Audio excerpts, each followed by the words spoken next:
Chapter 629. Fei Jean had already boarded the streetcar heading to Acumen College. Luo Nan had been delayed by Tianbang, so he had most likely missed this train. The two controllers didn't feel that this was a pity. This sort of chance encounter was not worth it, especially since Luo Nan was at the most critical moment of his mental analysis. The Blood Flame Order's base in Xia City quieted down as well. Mrs. Halder had roughly finished categorizing the intelligence data and was put together for the final time. She pulled out the third set of data that had never been put to use before. It was the list of Luo Nan's discussions of cultivation theory and lectures. She paused for a moment and searched through the other two groups, especially the group with the Mask of Strength. She put the data in one by one. Yinlu calmed down and carefully observed. She discovered that the new data that Mrs. Halder had put in belonged to Luo Nan's performance when he dealt with Grey personnel. The so-called Grey personnel were neither friend nor foe. They were people who lacked friendship and good feelings. They were people who couldn't be considered mortal enemies. It wasn't just Tianbang. The gossip's lord, who had just spouted trouble, and OK, who had a conflict a few days ago over the location of the elusive secret device, were all in this group. If one were to go even further back, there were also a few ignorant second generations who dared to stroke a tiger's whiskers in the Ocean Sky Cloud City and Aurora Cloud City incident. There were also a few people from the management company in the Municipal Plaza incident. There were also a few people from the outer circle, represented by He Donglu, who were neither friendly nor aloof. Right now, Yinlu didn't need Mrs. Halder's guidance. Her mind was like a movie. She sorted through the data, and a certain impression formed. She opened her mouth, wanting to speak, but she forcefully restrained herself. If you want to say it, then say it. Mrs. Halder's keen insight was displayed in full force at this moment. Yinlu adjusted her breathing and said softly, I believe that Luo Nan is very distant from these people. Yes, distant.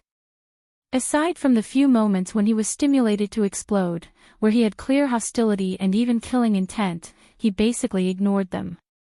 He was stiff, his thoughts jumped, and his mind was absent-minded. His mind wasn't on face-to-face communication at all. He was on a completely different frequency than these people.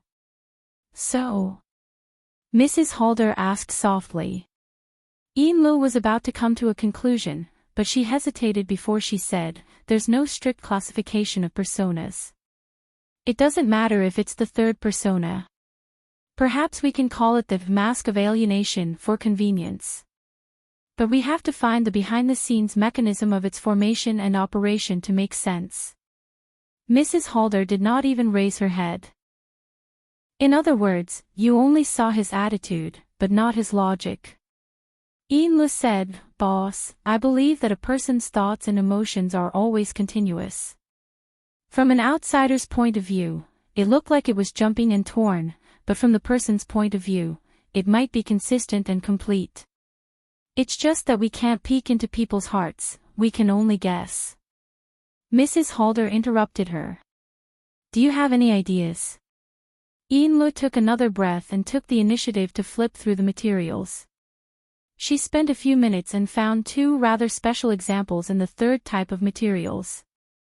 During the Ocean Sky Cloud City incident, Luo Nan, Black Beetle, Puppeteer, Snake Tongue, and the others had a relatively long exchange during the deadlock stage. The contents were all related to formatting theory, such as order frames, gear coupling, and so on. Even further back, during the Fudong Avenue Frost River reality incident, he and Fairchild, who had yet to be identified as friend or foe, engaged in a cultivation discussion that was completely incompatible with the atmosphere. And when I looked through the communication records of the time, Luo Nan had an argument with the support personnel of the Xia City branch. The logic was disjointed, making communication difficult. Of course, there were elements of formatting theory interspersed within. That's right. Yinlu clenched her fists as she let out a low cry. She was a bit annoyed, but she was even more excited. Actually, Mrs. Halder had long ago categorized all of this information. It was the same as giving her the most clear guidance. When the frequency was in sync, her train of thought naturally connected and flowed smoothly. I overlooked one point before. Formatting theory. This was the foundation of Luo Nan's existence. It was the foundation that separated him from external social relations. It was the foundation that was truly internalized. And the process of internalizing formatting theory should be the core element that influenced the composition of his personality. Then, I must start from the interaction between him and formatting theory. Yes, it can't be pure theory. There is also the enormous social and interpersonal pressure associated with it. Mrs. Halder's expression did not change. Her fingertips moved forward through a series of documents, finally stopping at a certain node. Luo Nan's formal contact with formatting theory should have been over 5 years ago. He was 10 years old at the time. A 10-year-old child with no foundation, no investment, no support, yet he resisted the enormous pressure to learn and inherit his grandfather's theory and grudges. There should be a sufficiently powerful motivation, right? Enlo didn't hesitate to respond. His family changed greatly when he was young. His grandfather, father, mother, and practically all of his immediate family members were caught in the maelstrom of formatting theory. They were even annihilated. This stimulation was enough. You just mentioned the interaction. Formatting theory has the value of allowing him to continue researching it in depth. Also, there is the effect of empathy. Through research, he can converse with his relatives and elders. This is an extremely important psychological compensation. Of course, it is also a driving force. Mrs. Halder raised an eyebrow. So we need to consider what he has experienced in this series of processes. We need to consider what he has obtained. I remember that before Luo Nan made his debut, his results were a series of neurological drugs. How did he obtain them? Enlo closed her eyes slightly. She put herself in Luo Nan's shoes and thought for a moment. She answered her own question. I heard that Luo Nan didn't have the conditions to test drugs. He could only use himself as a test subject. Of course, this process was filled with endless failures. It was extremely dangerous. He even struggled on the line between life and death. There was certainly anxiety, panic, self-doubt, and so on during this process. There were enormous sources of negative emotions. Mrs. Halder's voice entered her ears. But he has walked all the way to where he is now. He has obtained absolute accomplishments. So he has also obtained powerful self-confidence. No, that's wrong. Ian Lee's eyes were still closed. She denied her initial inference. This was because there weren't many circumstances that matched Luo Nan's performance in reality. He wasn't a proud and self-confident person. It is said that the basis of his series of research and experiments all came from his grandfather's notes. In that case, he doesn't trust himself. He trusts his grandfather's theory, formatting theory. Enlo suddenly opened her eyes. That's right. From Luo Nan's perspective, researching formatting theory is tantamount to having an endless conversation with formatting theory. He is endlessly receiving the guidance of his grandfather. He is endlessly overcoming challenges, obtaining sufficient positive feedback from them, and he continues to strengthen his confidence and dedication towards this theory. At the same time, the process of loneliness has given him no reference to compare himself to. It has strengthened his mentality by a factor of 2. So this has turned him into a person who has internalized the ideals of formatting theory. He has used the ruler of ideals to measure things internally and externally, to others and to himself. So, this isn't a mask of alienation. It's a mask of ideals. He is a young man who uses theoretical research every day to converse with his grandfather and his parents. Laughing and cursing in anger, warm and cold, and other socializing traits are really useless. It would be better to use formatting theory to evaluate and test him. If there's meaning, then he'll research. If there's no meaning, then he'll ignore it. This is the standard by which he conducts his judgment. This is his true dominant mask. Chapter 630. She roughly understood the classification of Luo Nan's persona masks. There were far too many examples that she could refer to. The persona mask was essentially an archetype theory. Once the archetype was extracted, she could always find similar cases that corresponded with it. People like Luo Nan have existed since ancient times.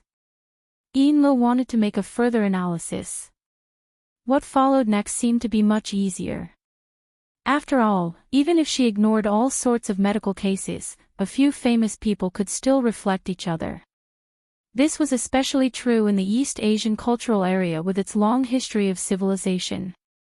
There were far too many famous people throughout history who wore a persona mask.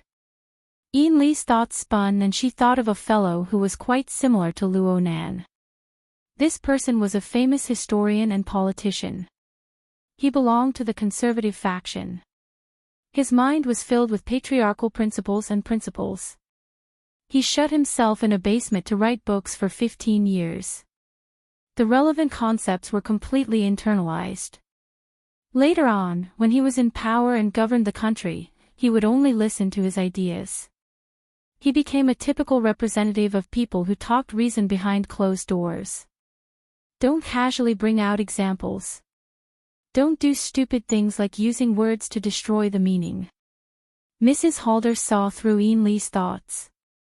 She didn't let her thoughts wander too far. Luo Nan himself possesses an extremely special nature.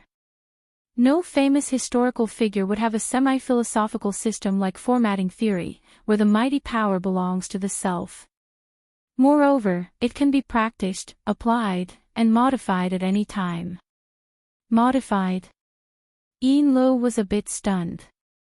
Wasn't Luo Nan's persona mask an extreme paranoia towards formatting theory? In this way, he should be like that extremely conservative historian. He couldn't change the laws of his ancestors in the slightest. Oh, hold on. There seems to be a problem with the direction. Mrs. Halder didn't test Lo any further. She straightforwardly expressed her opinion. Perhaps Luo Nan himself doesn't believe that formatting theory is completely correct. This can be seen from his attitude during the lecture on the 14th. Back then, his speech was quite cautious. He always used self-mockery and jokes to dispel the extreme authority of formatting theory. Let's not talk about the more complicated background for now. From the analysis of these circumstances and the information we know, he is very stubborn towards formatting theory. However, he doesn't have a particularly paranoid view towards whether formatting theory is correct or not. In the end, his stubbornness towards formatting theory is just a kind of empathy. The ideals of formatting theory are just a mask he uses to treat his imaginary close relatives.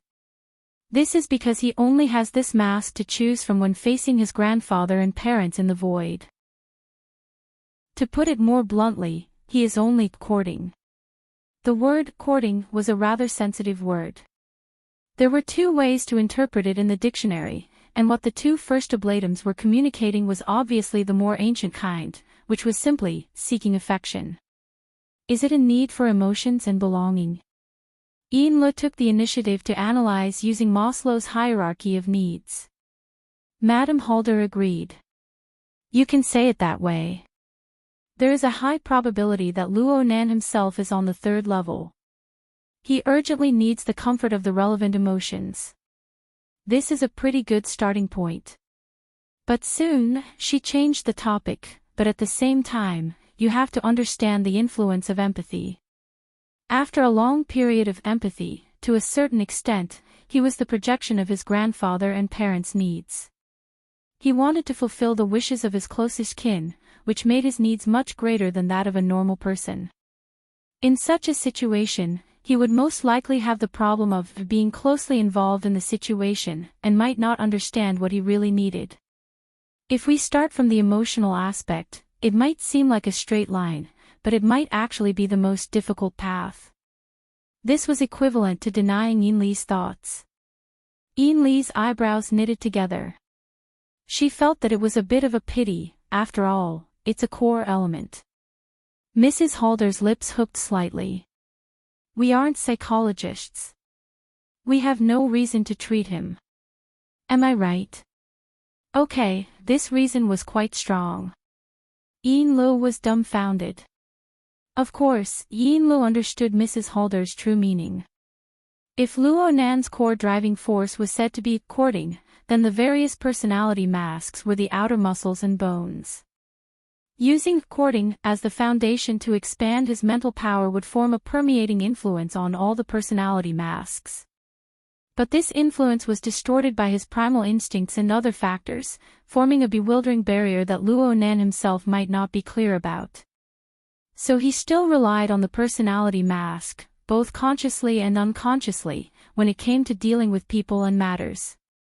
In front of this defensive maze, the scalpel that was suitable for surgery might not be suitable for psychological attacks. Yin Lu wasn't dejected. Instead, she felt that her thoughts were becoming clearer and clearer. Of course, her boss was far better than her boss. With her boss protecting her, she tried to continue deducing in a different direction. Then we can only start from the mask. Go from shallow to deep. Which mask? Of course it's the concept mask. There's no harm in being more specific. Yes, boss. Yin Lu wasn't stingy with her words. She narrated her train of thought, allowing her boss to examine, refer, and verify. I'm using the method of elimination. Even if I can't be considered the dominant position of the concept mask, the other two masks need not be mentioned. The strong mask is too straightforward and simple. There's no way to beat around the bush. No matter who wins or loses, one side is bound to be smashed to pieces. It's not suitable. As for the weak mask, we can only start from emotions. The reason we can't do this is because there are too many uncontrollable factors, boss. Plus, under the influence of the core driving force of courting, we can deduce that this mask is actually an important source of replenishment for the psychological needs of courting. It looks weak, but it's actually extremely selfish and sensitive. I'm afraid that the concept mask on the other side will also be staring at us while we stare at this mask. If we aren't careful, we'll make a mistake and cause trouble. Mrs. Halder nodded slightly.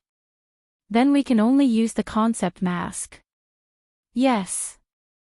Is there a better reason? Stability. The greatest advantage of the concept mask is stability. Mrs. Halder gave a smile that wasn't a smile. Are you sure? I'm sure. Yin Li's thoughts reached this point, and she already grasped the pearl of wisdom. During the formation process of the concept mask, Luo Nan was in an extreme environment. He lacked a sense of security, and he lacked true communication. Therefore, there's a high probability that he's a latent perfectionist with obsessive-compulsive symptoms. Sometimes, he'll be extremely anxious, impatient, and weak. This matches with my previous analysis. But due to the special characteristics of the concept mask, the pressure of the symbiotic emotional and psychological elements will shift to other masks. This will become a high-probability event. For example, anxiety, panic, and weakness will be thrown to the weak mask. Ego, pride, and so on will be thrown to the strong mask. The elements left behind in the concept mask are relatively perfect. The more perfect it is, the more likely it will become the basis and yardstick for judgment. In this way, of the three main masks, the concept mask will inevitably be the core. The weak mask and the strong mask will wait for an opportunity to appear. From Luo Nan's daily behavior, he would be fine in a relatively simple situation. He would use the weak mask in front of friends and family to obtain sympathy and love. He would use the strong mask to erupt in front of a great enemy from the inner world, killing and killing his way through. At this time, the two masks are relatively stable. His behavior and train of thought are easy to estimate. But the problem is that these are two completely different concepts and methods. I can't find a point of compromise between them. It would be fine if the logic of behavior was completely different from that of the inner world and that of the secular world. But there are quite a few overlaps. This creates a barrier. It creates a separation and a tear in behavior. Once the situation becomes complicated, for example in the water bar, where Big Mouth Chow of the Divine Research Society was disrespectful to his mother, the weak mask and the strong mask instantly switch. Luo Nan wanted to kill Big Mouth Chow, but his target was just an ordinary person with enmity. And because of Fei Jin's interference, the situation didn't reach its worst state. In this way, the strong mask wasn't completely suitable, and the weak mask didn't have the space to make an appearance. A tear was created, and the concept mask naturally filled in this gap. Luo Nan made a judgment based on the concept mask.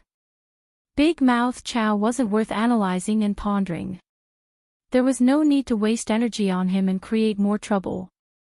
So he restrained his emotions, and Big Mouth Chow was able to preserve his life. In those few seconds, whether it was the weak mask or the strong mask, all of them revealed their unstable characteristics. Only the concept mask became the basis for Luo Nan's behavior. Yin Li's analysis took a long time, but the result was extremely clear. Though this is just an independent incident, I believe that a careful analysis of all of Luo Nan's related incidents will lead to this conclusion. Any long-term contact with his weak mask or strong mask, under the influence of many factors, will ultimately face the judgment of the concept mask. Rather than this, it would be better to make preparations to communicate with the concept mask from the very beginning. This way, the uncertainties will be reduced to the minimum. Mrs. Halder listened quietly. She no longer tidied up the materials. In the end, she even narrowed her eyes. Her face was like an ancient well without ripples, concealing all of her emotions. Yin Li had been brimming with confidence when she made a long speech, but she felt an inexplicable lack of confidence when she saw this situation. "Boss, did I say something wrong?" "No, you didn't. Unless we are able to squeeze into Luo Nan's circle of friends and family in the first instance, this is the only path we can take." Mrs. Halder opened her eyes, but her gaze was cast toward the neon-changing night sky outside the window. "I was just thinking that headquarters of the Ability User Society, as well as a few other people, were in a rush to appear. They didn't complete their task, but they did leave us plenty of references. We can be considered lucky, but will we succeed in one fell swoop? Or will we become one of the many examples for others to analyze and ridicule?" "Boss." Yin Lo was shocked and at a loss. She didn't know why Mrs. Halder had suddenly sighed with emotion. Those who predict others also predict others. Those who know others don't necessarily know themselves. Only with this kind of self-awareness can we face the future with a good attitude. Mrs. Halder chuckled. Her gaze turned to Yin Li's youthful, tender, and beautiful face. "Let's do things according to your train of thought. Come up with a plan tonight and let me see it tomorrow morning." "Oh right. Take Fei Jin home first. Don't let anything go wrong." With that, she stood up and walked out of the room. "Boss? You're going out to relax." Chapter 631. It was already 2:00 in the morning. The main restaurant of the Starry Sky Club was temporarily quiet. As the manager, Sun Jiayi didn't hesitate to use her privilege to give herself a day off. She took her new prey back to Xia City for fun. Walking in the empty underground garage, they talked and laughed. It was inevitable that they would have some physical contact. Sun Jiayi didn't know which detail aroused her desire. She suddenly pressed the young female model against the hood of the car. Her hands moved up and down as the model groaned in pain. The female model was startled and struggled instinctively. "Godmother, this is the surveillance area." Sun Jai didn't even raise her head. Only her laughter came from the place where they touched. "Enjoy yourself in time. Be timely." The female model didn't struggle and half of her clothes were taken off. She didn't know what to do. Suddenly, the one on top of her stopped moving. Their bodies were squeezed together and slightly trembled with their breaths. "Godmother?" the female model asked in a daze. "That's why I said this kind of problem will happen if I'm not timely." Sun Jai sighed and straightened up. She inserted her fingers into her short but thick hair and combed it a little. Then, her smile was bright and brilliant. Even though she was old enough to be the mother of the female model, her carefree and casual attitude was far beyond the pretentious handsome men and beautiful women in the circle. She patted the female model's cheek. "Plans can't keep up with changes. Something is coming. Go back to the club and have a rest. I'll come to you after I deal with things." The female model was pulled up. She was confused and let Sun Jai tidy up her clothes. Sun Jai's actions were gentle and affectionate. She was a little moved. "Godmother, I'll accompany you," Sun Jai just smiled. At this time, the butterfly door of the sports car opened. She gave the female model another gentle kiss and then sat in the car, isolated from the outside world. The sports car roared. It drove out of the parking space and sped up in the underground garage. In the car, Sun Jai looks at the rearview mirror. Of course, she is not looking at her goddaughter, who is still confused behind the car. She wants to confirm whether the person who made her get into the car, licked the back of her neck with invisible flames, and threatened her life is the person she guesses. There was a figure in the rearview mirror. But just by looking at his face, it was an unfamiliar face that he had never seen before. It was a young married woman. She was somewhat good-looking and her makeup was exquisite, but it was hard to recognize her. Even though Sun Jai had undergone strict memory training, she still hesitated for a moment before confirming that she had indeed never met this person before. However, the flickering flames in his eyes gave Sun Jai more confidence. Directly oppressing the medulla oblongata, disrupting the blood vessel's activity, but it seems to exist but not exist, and enter but not enter. Such exquisite control of flames. "Madam." In the back seat, the young woman's lips curled up.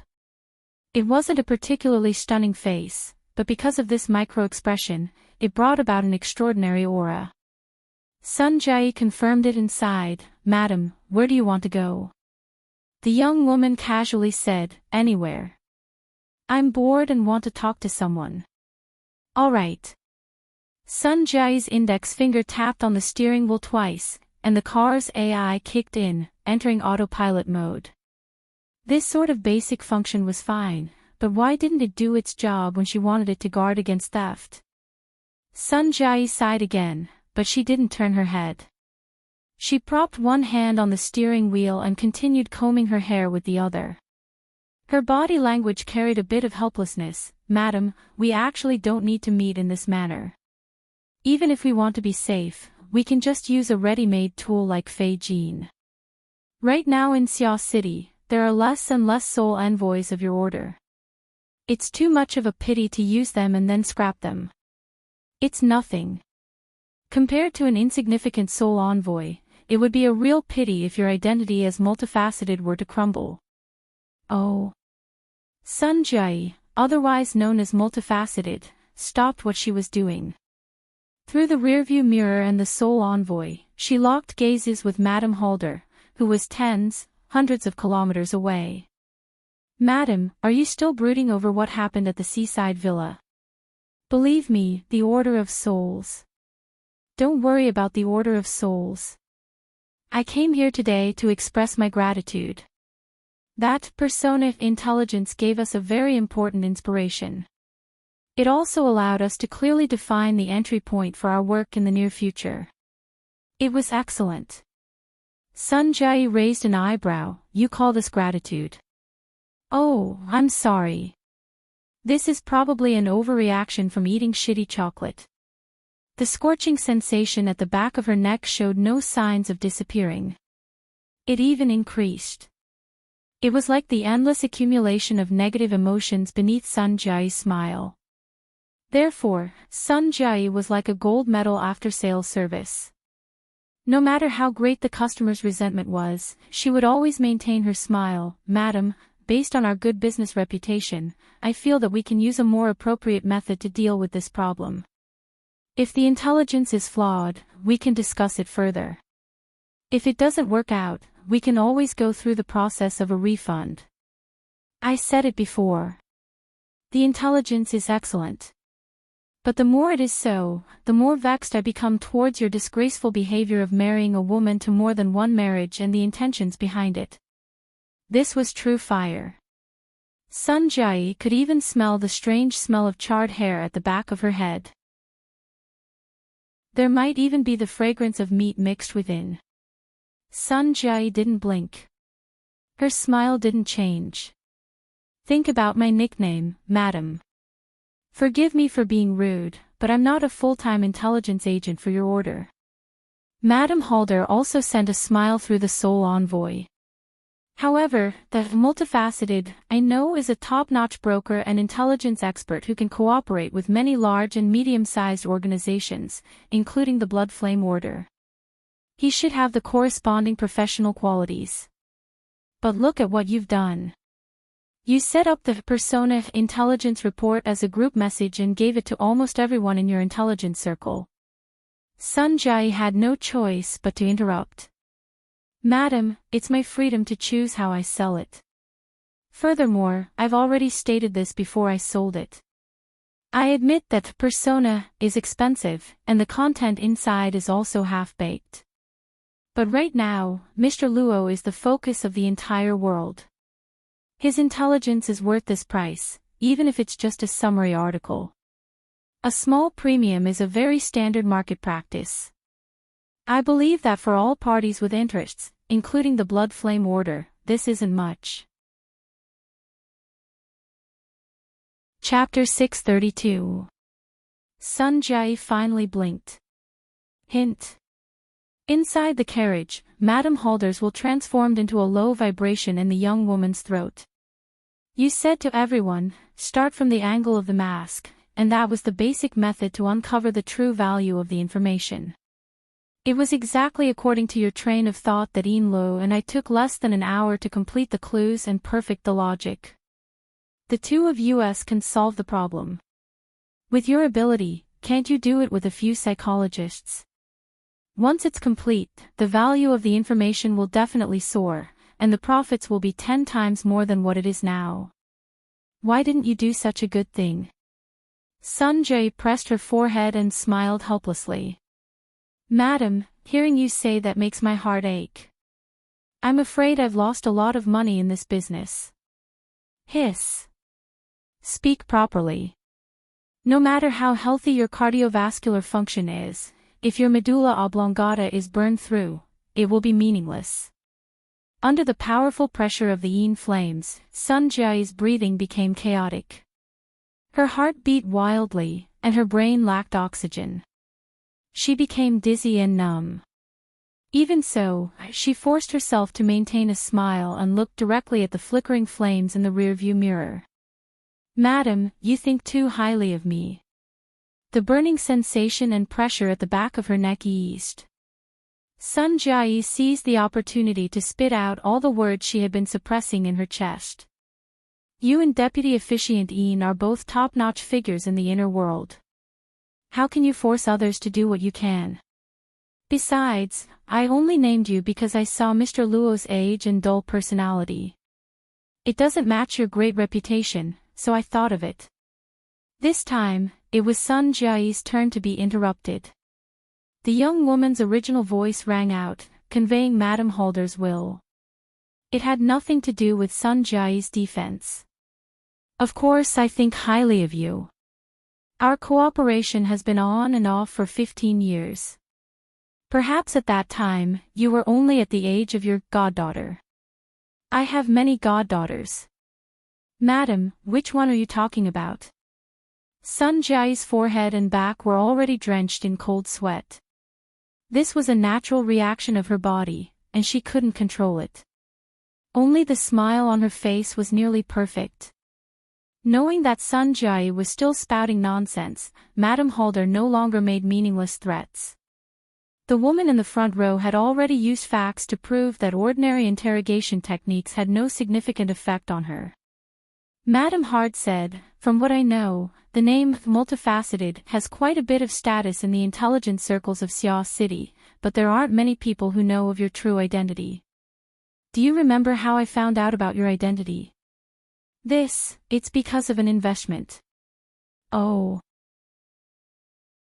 Sun Jia's gaze swept over the rearview mirror, and she saw that the eyes behind the lenses were fiery and cold, so piercing that she almost narrowed her eyes.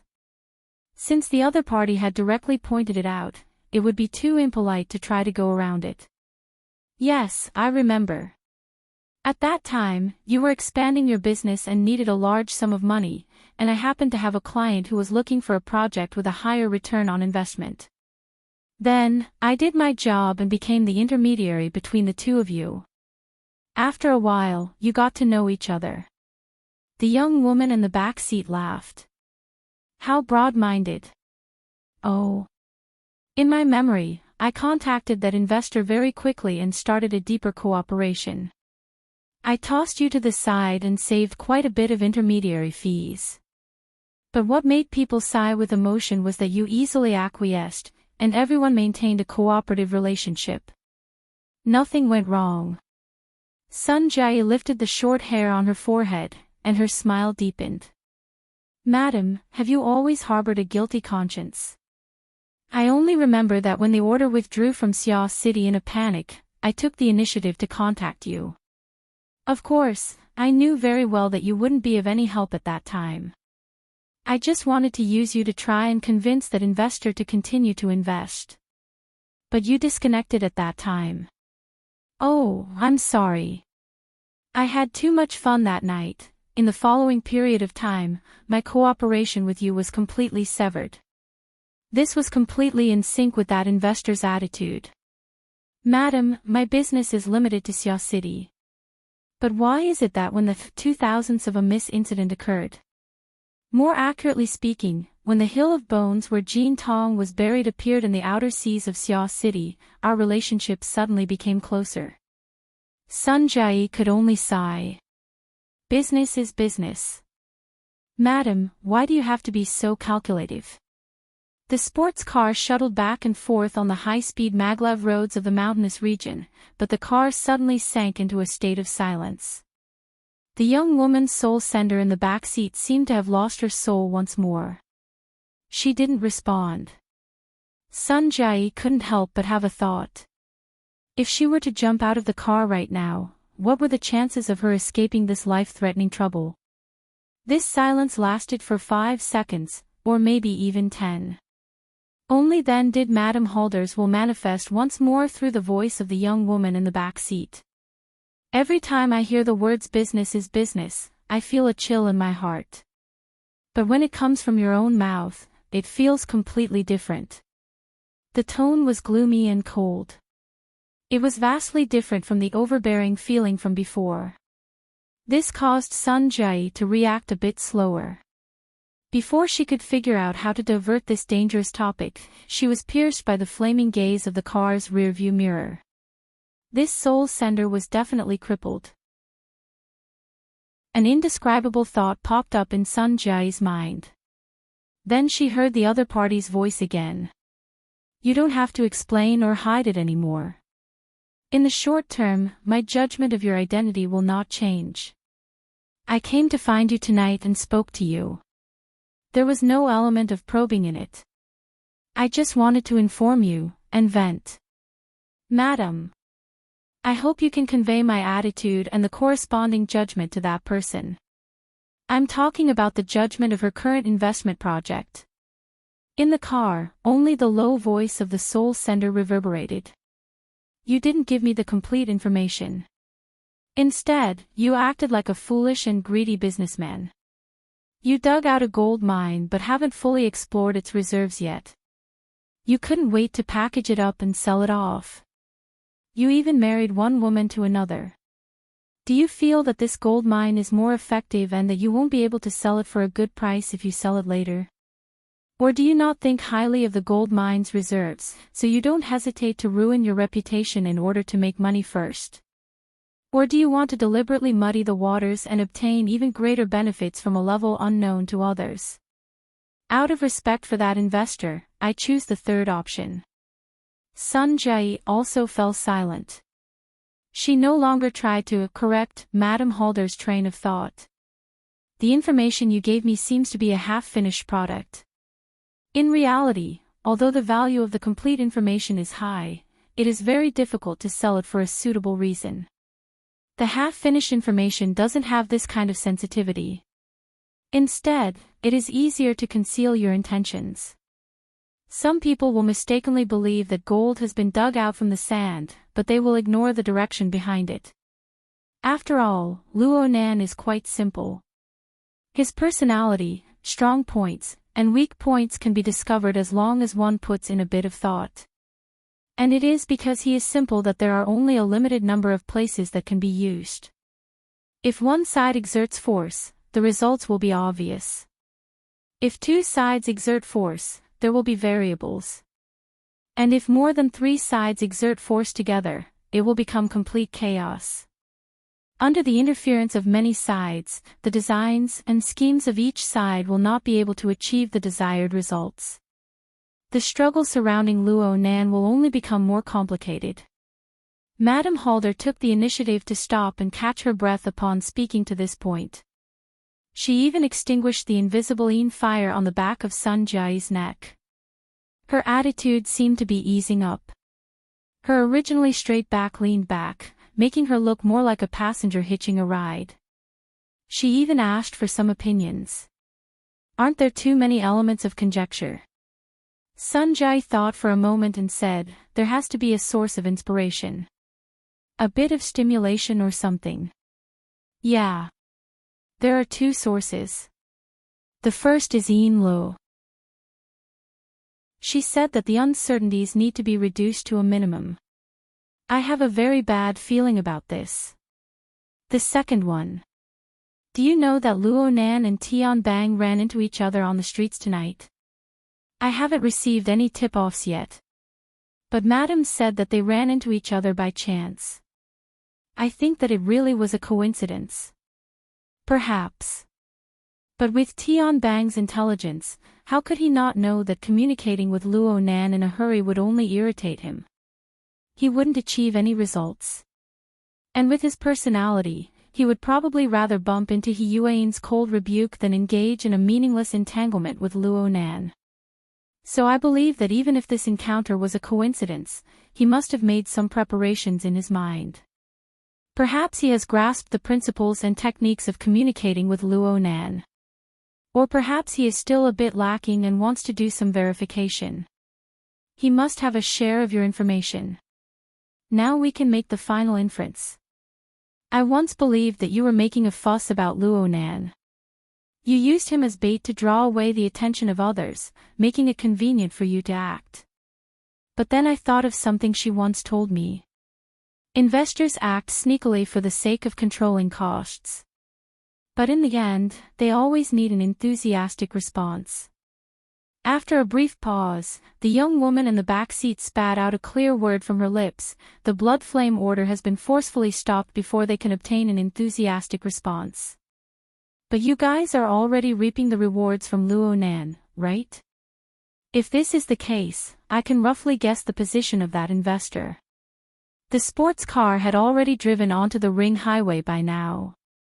The northern boundary of Xia City was higher in altitude. Looking through the front windshield of the car, most of the city district of Xia City was converged into a sea of lights. It was truly beautiful. And the mountainous region the car drove through became a scene of thick ink. It was connected to the faraway corners of the stars. The sports car pierced through the barrier of the air, whistling through the air with a humming sound. It was as if it had crossed the boundary between the wilderness and civilization in an instant. It was as if it had traveled from one dimension to another. Nothing seemed to have changed, but in reality, the endlessly expanding air pressure within the sports car was like an incorporeal bomb. It could explode at any moment. Sun Jiai's voice came from the front driver's seat at a certain point before the explosion.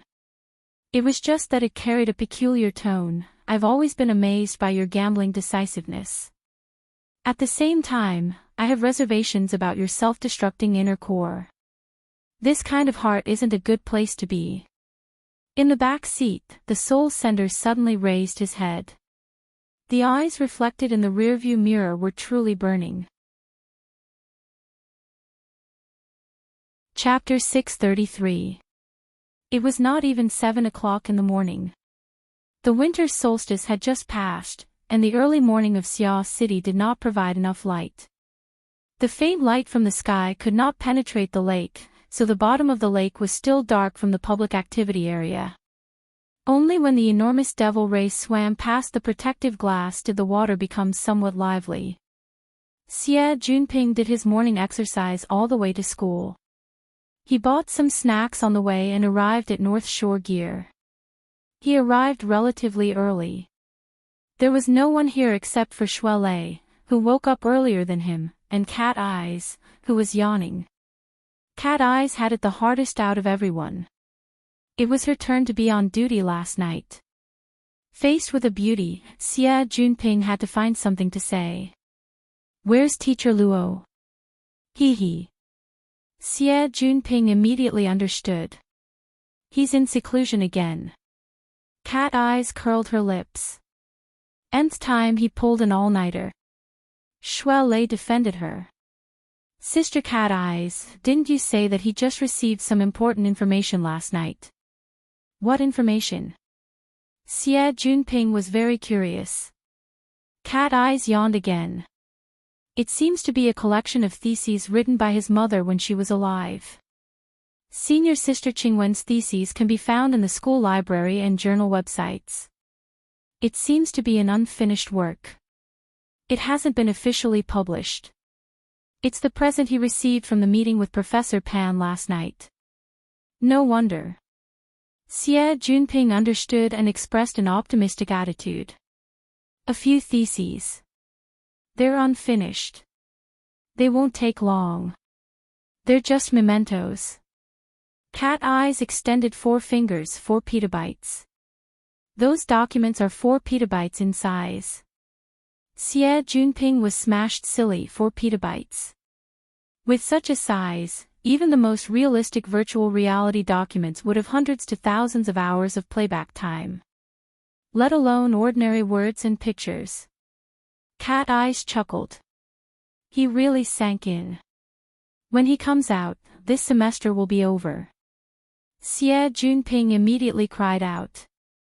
"Don't. The real-time check-in system is getting more and more perverted. 3 to 5 days is fine, but if he really is in seclusion for a long time, even if I bring out the headmaster, it won't work." Cat Eyes gave Xie Junping a rare pat on the shoulder. "Might as well suspend him from school." "Humph, I thought he was a little sober, but it turns out he's still in a daze." What a waste of breath. The beauty's intimate attitude made Xie Junping's brain heat up, and he couldn't control his mouth. "That means you still haven't given me enough." In the next second, Xie Junping fell to the ground along with the chair. He was confused. This was the only drawback after becoming half an insider. Cat Eyes and the others knew that he was no longer a little newbie who would die with a single poke. They did not hold back when they attacked. It was a pity that he had not truly awakened yet. What would they do if something bad happened to him? Xie Junping was about to protest loudly when Jerry, who had just successfully stolen some snacks, happily stepped over his chest and used his face as a stepping stone to jump forward. F*CK, unfilial son. Xie Junping spat twice and casually scooped up a leg instead of Jerry, who had maxed out his agility. Hey, Nanster. Ignoring Xie Junping's sorry state, Jerry was quite excited. He tugged at the person's trousers and climbed up. In the blink of an eye, he scurried up to the person's chest. The person took advantage of the situation and pulled the muskrat into his embrace. Beautifully done. When Xie Junping heard these words, he simply wanted to use some strength to knock Luo Nan down. However, Luo Nan had already awakened. He relied on his fleshly body cultivation to take root beneath his feet. He was not someone a little newbie plus 1 level ability user could shake. Helpless, Xie Junping slapped the floor and grumbled as he struggled to get up. Cat Eyes was a bit baffled. You're in a pretty good mood. Luo Nan sat in front of the bar and revealed a smile to everyone. His smile was more persuasive than any words. Cat Eyes became even more baffled. Not even 8 hours had passed. He had just slept. No, this bro didn't sleep at all last night. How could a person's mood undergo such an earth-shattering change? Cat Eyes blinked and asked subconsciously, have you finished looking through all the information? Luo Nan picked up a snack and stuffed it into his mouth. He answered vaguely, how is that possible? There are so many. It would be hard to go through them in 2 or 3 years. Take your time. I'll look through them bit by bit. Don't overlook anything. Cat Eyes reached out to probe his forehead, but Luo Nan slapped her hand down in a bad mood. The group looked at each other in dismay. They had no idea where Luo Nan's appearance of great enlightenment came from. Actually, if the 2 first oblatums of the Blood Flame Order, who had been busy all night, were invited over, they would be able to obtain the correct answer very quickly. They might even be able to make further deductions. However, no one here was omniscient and omnipotent. Everyone could only console themselves. In any case, this was a good thing. Afterwards, the group gathered around the bar to eat breakfast. Or perhaps it could be said to be the dessert before the meal. The food that Xie Junping had casually bought was just enough to fill the gaps between the teeth of these ability users. The true breakfast was brought over by Chinikuan, who was responsible for taking over the shift. Compared to normal people, it was at least 10 servings. There was even a meticulously brewed medicinal porridge inside. It had extraordinary effects and was expensive. It was hard to buy it on the market. All of this had to be shared with the entire team. Only Luo Nan, a dog who got rich from teaching, could afford it. At least half of the reason why Xie Junping woke up early was because of this medicinal porridge. Not only did Chinikuan bring the breakfast porridge, he also brought the latest news. Yesterday, the Xia City military sent a letter. They wish to cooperate with the branch to develop new business. It should be related to the purification of the mental plane. Cat Eyes laughed in spite of herself. When did the military start managing propaganda? Are they trying to meddle with ideology? Are they trying to rebel? It's not a rebellion. I'm saying that it has nothing to do with ideology. Chinikuan was careless and let Cat Eyes fly away. He laughed bitterly and was about to explain when Luo Nan suddenly spoke up beside him. It's the scavenger. Yes, that's it. The cleansing and purification of illegal orders and black witchcraft in the Abyss region. It's to lower the rate of the so-called murder in the inner world.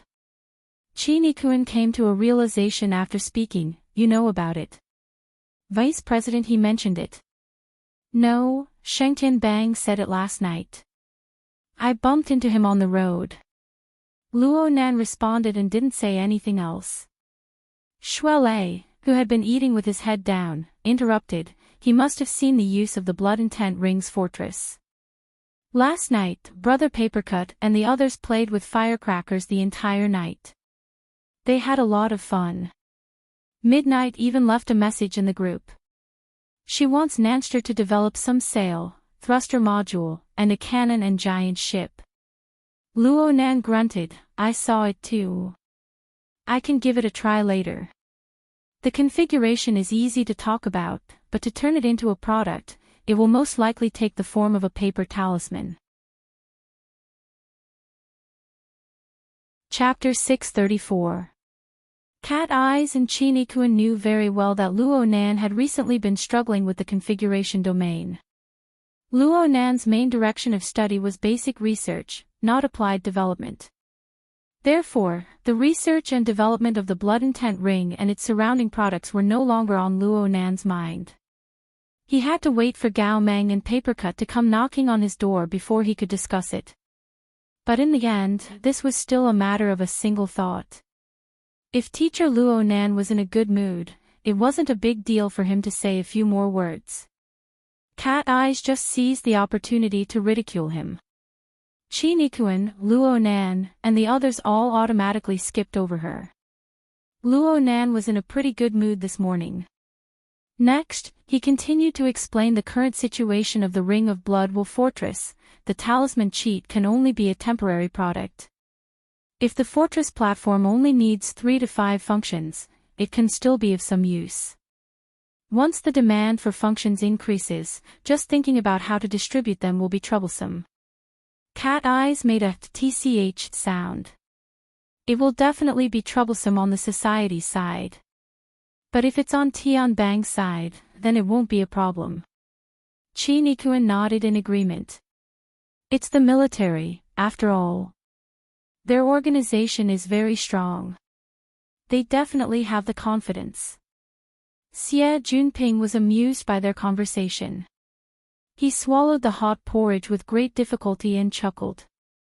Every time we go on a mission, we have to distribute weapons, equip ourselves, and then we have to hang talismans on them.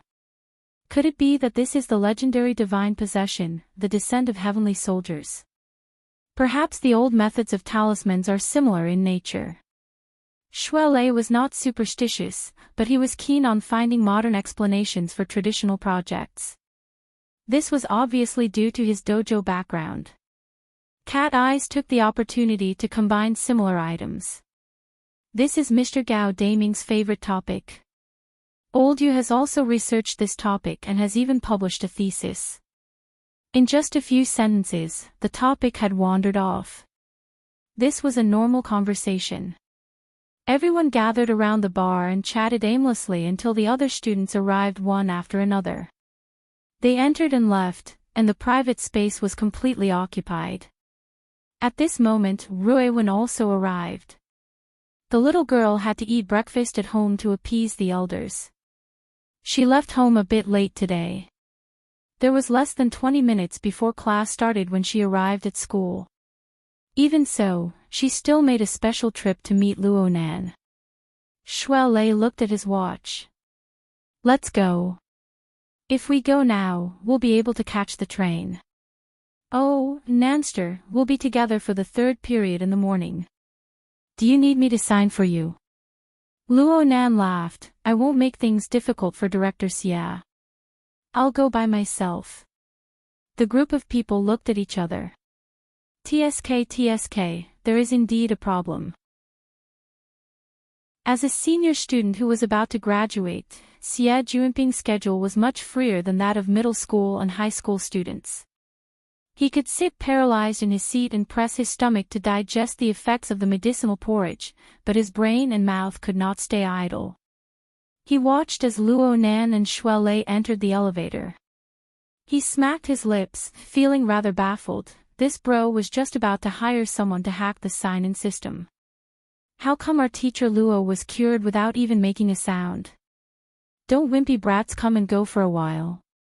Cat Eyes chuckled twice. She then greeted Chinikuan and went home to catch up on her sleep. Chinikuan stopped her with a wry smile. Wait, we went too far off topic just now. I almost forgot that Mr. Luo has a vote for the street sweeper. Now, he has a vote in any matter of the branch. Cat Eyes yawned. She was a bit impatient. You can just tell him directly. What does it have to do with me? But if Mr. Luo votes in favor and agrees to cooperate with the military, then it will be impossible. According to the relevant business requirements, he will be very busy for a period of time in the future. The corresponding security plans will need to be changed. Vice President, he hopes to communicate with us first. Cat Eyes raised an eyebrow. Are you sure that a certain person will agree? Yes, it really is possible based on the situation just now. But there's no need to look for me. I'm just being pulled in. I don't have much autonomy. You guys can discuss it and just notify me. Cat Eyes ignored Chin Ikuan's bafflement and walked straight out of gear on the north bank. The cold morning wind blew the fresh air of the jungle in the plaza in front of her. It was quite pleasant. She ignored the sneaky or bold gazes of a group of teenagers and stretched her body to her heart's content. The sunlight permeated through the gaps between the branches and leaves, gently touching her cheeks. It slightly raised the temperature of her skin and made a corner of her heart inexplicably warm. Oh, it couldn't be considered inexplicable. Cat Eyes could roughly sense that this was due to certain elements that hadn't been frozen for a long time within Luo Nan's tightly sealed system. It felt pretty good, but why? Cat Eyes' doubts also existed in Xuelei's mind. During the third morning class, Xuelei and Luo Nan sat together. The two of them didn't pay attention to what the teacher said on the podium. It must be said that Xuelei was an honest child. Normally, no matter how arduous his cultivation tasks were, he would listen to the class and complete the homework. He would earnestly complete all of them. And the reason why such a situation occurred today was because of Luo Nan's abnormal performance. He stared in a daze. Luo Nan's head hadn't been raised since the beginning of class. He opened up the split-page notebook that he always carried with him and placed it on the desk. He flipped it to the flexible e-ink screen page. The screen glowed with a lustrous radiance, forming a work area. A three-dimensional dynamic image file was being projected into the work area. The geometric structure displayed was very simple, and the projection effect was pretty good. It seemed to be rolling around in the palm of Luo Nan's hand, but he couldn't quite understand the markings on it. Luo Nan played this image file over and over again in the entire class, perhaps even the previous two classes. He played it over and over again without the slightest bit of boredom. Perhaps it was a configuration. Xuelei didn't really understand, so he could only make a blind guess. But the problem was, even if it was a configuration, what the hell was this state? From the side, the corner of Luo Nan's mouth was curled up. Sometimes, he even unconsciously cracked open, letting out a chuckle. He was in a completely selfless state. Let alone Xuelei, even the student sitting to the side looked over from time to time. They were defeated by the ceaselessly rotating geometric structure time and time again. In the end, they gave up on understanding and used their gazes to classify Luo Nan as an abnormal person. In the beginning, Xuelei was cursing Luo Nan's mortal eyes. He couldn't recognize gods, Buddhas, immortals, and saints. But later, he saw Luo Nan chuckle more and more often. Sometimes, even his shoulders would shake. In the end, Xuelei was a bit flustered. Nanster. Ah, what? Luo Nan shifted his attention in a very normal manner. His face was blank. Xuelei hiccuped a few times, but he still asked directly, "This diagram of yours is a configuration, right? What's so interesting about it?" "This. It's just a fragment. It doesn't have the meaning of a configuration." Luo Nan explained, but he lowered his head and laughed a few times as he spoke. Then Xuelei's ears trembled slightly. A message came from the psychic wave network. It was a recording that Luo Nan had shared with him. A woman's voice entered his ears. It was bright and clear, admit it. You're a negative number dregs in terms of configuration thinking. The more formulas you introduce, the more it proves that your thinking is chaotic. What followed was a man's rebuttal. It was unhurried and not slow, and it even carried a bit of an old-fashioned flavor. Right now, what we need is a complete model. It's mathematical thinking and not hand-drawn. Qingwen, don't squander your talent. A certain someone's talent for mimicry is max. It just so happens that it's long range. Why don't you ask the teacher to give an evaluation? He. Luo Nan propped his forehead with one hand to the side, burying his head in laughter. Shuai Lei didn't find the humor in this conversation, but the name mentioned made him flabbergasted. This is.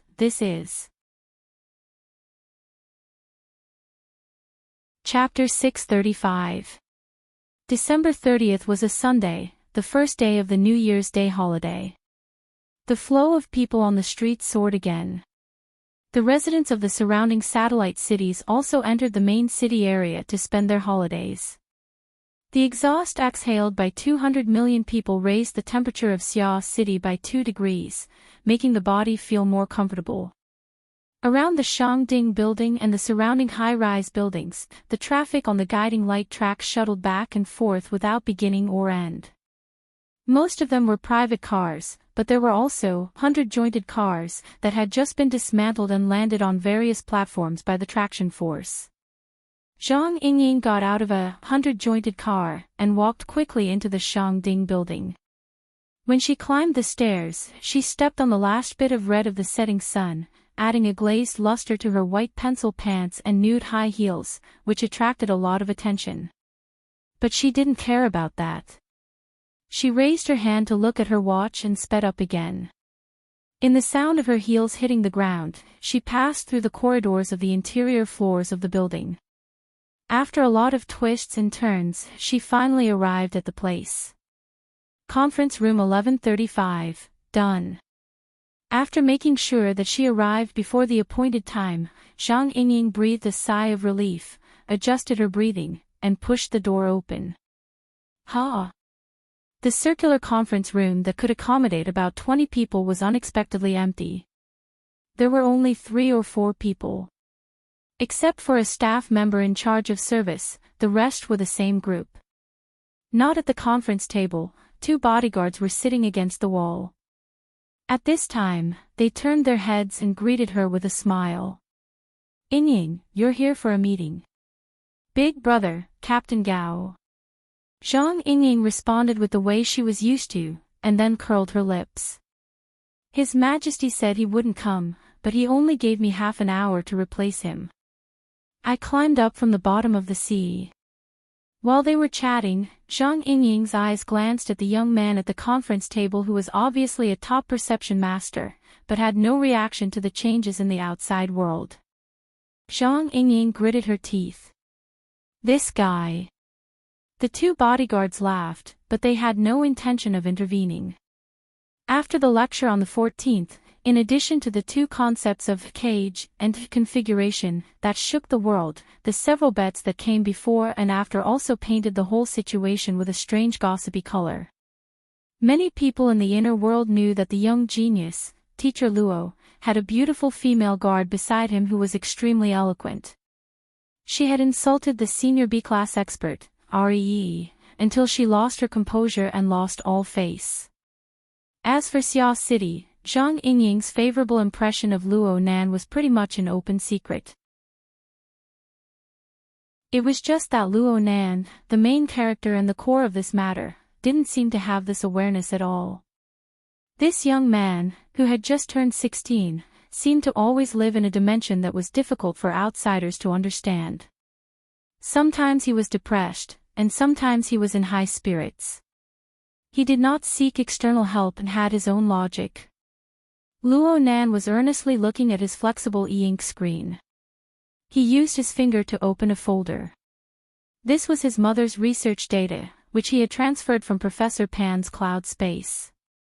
The theme of the information was modern architectural design, but for 99% of the world's designers, it was tantamount to a book that they could never understand. In the folder that he had just opened, there were about 7 or 8 different kinds of documents, from the most primitive observation data to intuitive 3-dimensional models, including the corresponding analysis and calculation. There were also some ideas that were written down on the spot, recordings of discussions, and even videos left behind. These documents together formed a basic unit.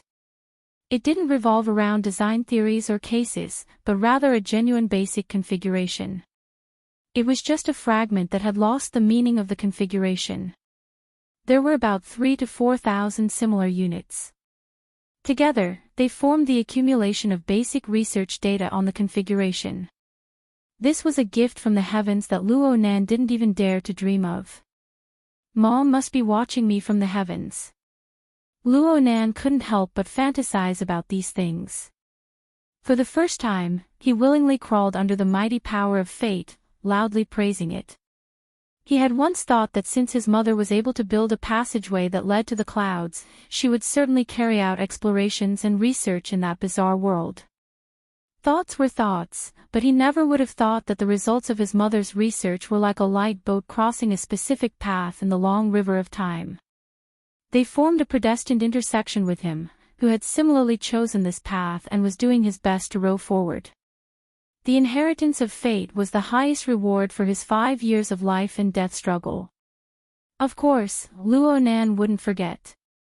He was very grateful to Professor Pan Wen, who had created, or at least accelerated, this intersection. There was also Tian Tian, Tian Tian, and Tian Tian, as well as all the people within this river of fate who had given him a boost. Hey, didn't you say that you were in a good mood? Why are you becoming more and more aloof? Zhang Yingying finally couldn't hold back.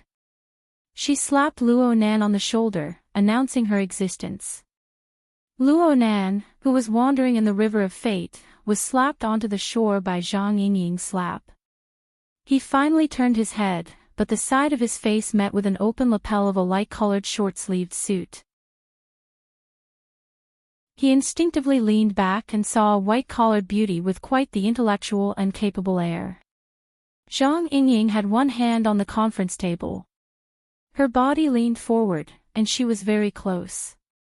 She cast a very direct gaze on Luo Nan's face. From Luo Nan's perspective, Zhang Yingying's clothes were more meaningful. This sort of outfit stirred up even more of his memories and emotions. Luo Nan still remembered that just 3 months ago, this was the same person who had disguised herself as a lawyer and boarded the ship that blocked the mountain. She continued to participate and push, making him willingly enter the water. She walked step by step into the deep water, all the way until he entered the river channel that belonged solely to him. She obtained the highest reward. So Luo Nan was very grateful to her. It could be said that he didn't forget his old kindness. Luo Nan couldn't help but laugh. I was just thinking about you. Zhang Yingying was a bit stupefied, but when she saw Luo Nan's expression, she knew that she was thinking too much. Even so, she was still in a bit of a difficult situation for a short period of time. She didn't want to retreat and show weakness. She just subconsciously reached out to touch the flexible screen and opened a document in the folder. It was originally a meaningless action, but the complicated mathematical equation stung her eyes with a couple of glances. Do you understand these? Yeah, not really. Luo Nan was very honest. The information passed down by his mother was very detailed, but the level was also very high. Luo Nan still didn't understand some of the special algorithms involved. He probably needed to search for information or even learn the relevant knowledge on the spot. He would need to grind it down bit by bit. In these 2 days, Luo Nan specially selected recordings and videos to experience them one by one. He only skimmed through the rest of the information. He didn't read it in depth. Even so, he felt dizzy every time he looked at a few sets. It was hard for his mind to continue. Luo Nan laughed when he thought of this. What are you so happy about if you don't understand? Why can't I be happy if I don't understand? Fine. Luo Nan knew this. If it was the past, he would have been grinded to the point of insanity long ago. Just thoroughly understanding his mother's research data required a large amount of time. Uncovering the deeper mysteries of the cloud world was even more distant. Then killing Gong Chi was placed behind these two in order. Wouldn't it be even more meaningless? Luo Nan should be anxious, but right now his mood was strangely tranquil and joyful. Every folder contained detailed and clear information. It recorded the process of his mother's research back in the day. Looking at the daily logs and records, as well as the recordings and videos that appeared from time to time, was like learning and conversing with his mother. So Luo Nan knew. His mother's writing was clear, definite, and concise. But when she scribbled and discussed, it was inevitable that she would hesitate and struggle. Sometimes she would even have a bit of a temper. When she encountered obstacles, she would promptly communicate with others in addition to researching on her own. Most of the time, it was in the form of brainstorming, letting many people participate. Among them were Professor Pan Wen, his grandfather, but most of them were that fellow. They discussed and even argued. They casually drew diagrams or more complex data formulas and so on. Luo Nan could understand some of them, but he couldn't understand some of them at all. But it didn't matter. He just quietly watched from the side. Every time this happened, his mood would be anxious and relaxed. He was like a glutton facing a delicacy.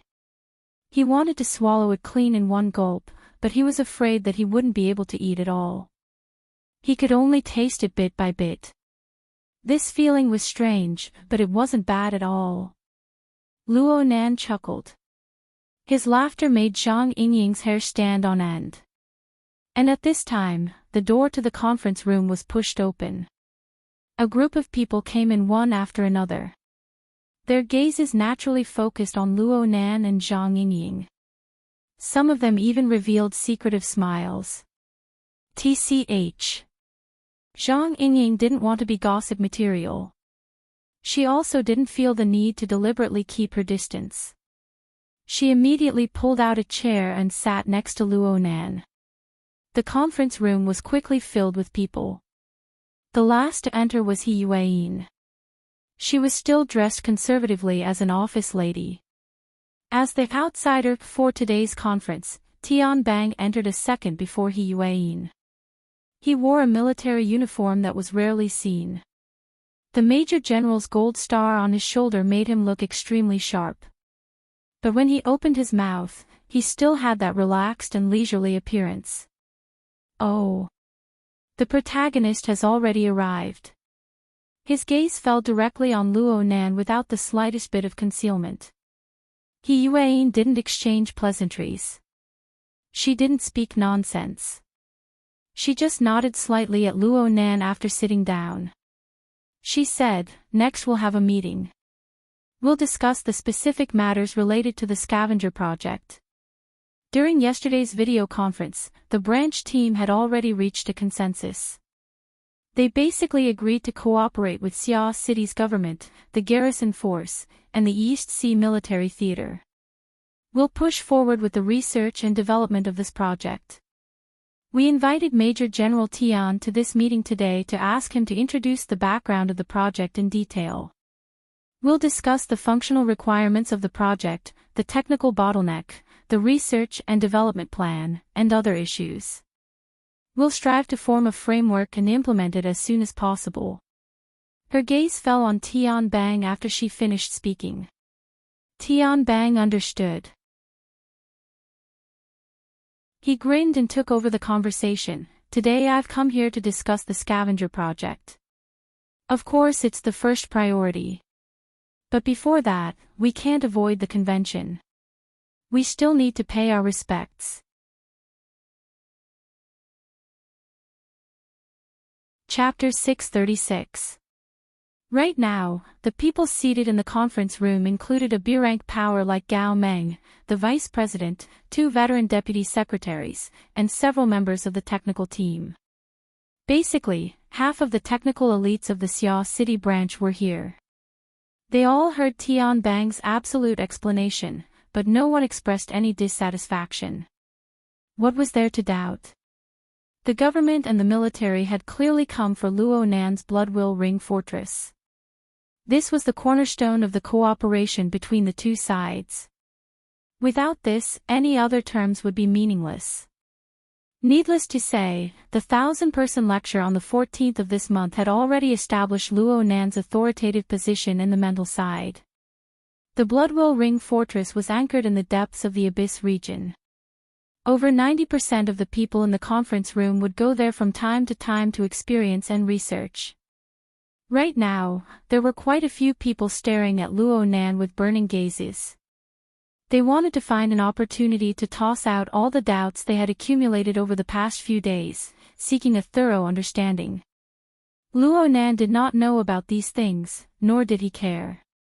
According to common sense, after Tian Bang's flattery, Luo Nan should have said a few polite words to complete the formalities. This was the custom of mutual business flattery. But Luo Nan did not react until Tian Bang finished speaking. He just sat steadily in the middle of the conference room and raised his head, indicating that he was listening to him. That was all. Fortunately, no one raised too high a demand for Luo Nan's conduct, especially Tian Bang himself. He had already experienced Luo Nan's apathy and dullness 2 nights ago, so he just laughed it off. Then he signaled to the staff to turn on the projection equipment and show the finished presentation to the participants. Of course, General Tian was a bit arrogant. He would not waste his breath explaining. The following introductions fell on the shoulders of his accompanying aide. Next, let me introduce the background of the project. The one who stood up to act as the speaker was Lieutenant Colonel Zhu Ling. This young soldier was also an old acquaintance of Luo Nan's. They had even eaten a meal together a few days ago because of the Thunder Falcon Dojo. Zhu Ling was different from his own sloppy superior. He always had a serious and upright expression. His figure was ramrod straight like a soldier, and he naturally brought the atmosphere of the conference on the right track. Luo Nan was a bit distracted at this time. The situation before him made him think of the mutant infection incident that he and Peony had dealt with together. There was a time when he had attached his soul to ink and participated in this kind of briefing. It seemed to be much more interesting than this. Another important reason was that the background information provided by the military was nothing new. Although Luo Nan wasn't present at the voting site yesterday, he was able to get a basic understanding of the situation through Tian Bang's prior communication. There weren't too many changes. Zhang Yingying, who was beside him, was a temporary helper who had been brought in when she was in seclusion. She didn't know much about the project, so she listened attentively at first. However, Zhang Yingying was in the most well-informed hidden indigo firm. Her accumulation of information was far from something a newbie like Luo Nan could compare with. She easily drew inferences about other cases from one case and understood the cause and effect. She lost interest and moved closer to Luo Nan to chat in a low voice. In the end, she was still able to keep up with today's main topic. The government and the military have finally found an opportunity. Oh. Luo Nan didn't refuse to whisper to his friend. He also wanted to hear Zhang Yingying's opinion. They have always disliked certain B-class experts and even transcendents from the inner world. I'm talking about the mental side. Especially people like Snake Tongue, who dabble in curses and witchcraft. Of course, there are also those illegal orders. They play with all kinds of blood sacrifices and black masses. Every year, several thousand lives are involved in the inner world murders. They want to control them, but they can't. They can't get any benefits either. Of course, they hate them to the bone. Zhang Yingying's explanation was very close to Tian Bang's, excluding a few subjective descriptions. She chuckled as she spoke, on the side of the government and the military, Old Gao and the others. Oh, and you as well. They are all criminals engaged in illegal construction. It's just that right now they're thinking of enlishment. Illegal construction. I don't think it counts. The Abyss region is more appropriate to call it a land outside of the law or a wilderness of the vast sea. Yes, Mr. Pioneer Luo Nan. In the ability system of the society, the code name of a B-class expert was architect. Some people say it was engineer, but the former was more appropriate. Of course, the fleshly body could be used as well. It wouldn't be wrong to say that the structure of the body and soul was constructed. However, the earliest source of this name was the so-called Abyss Region Architect. It referred to the mental side building their own house in the Abyss region. Everyone had an intuitive understanding of the vile environment of the Abyss region after the appearance of the fortress. It was absolutely not an easy task to complete the construction of structures there. Even a veteran B-class expert like Gao Meng could only plant simple structures such as the spirit glyph for a short period of time. They couldn't withstand the wind and rain for long periods of time. Even more amazing characters were able to retain some seeds and frames, and then construct more complex structures on top of them. Only transcendents were able to construct semi-permanent structures, forming all sorts of inconceivable effects. Reaching this step, one could already be called a god according to the words of the various orders. Reaching this step, the so-called religious altar residents could already borrow the berserk and inexhaustible power of the Abyss region.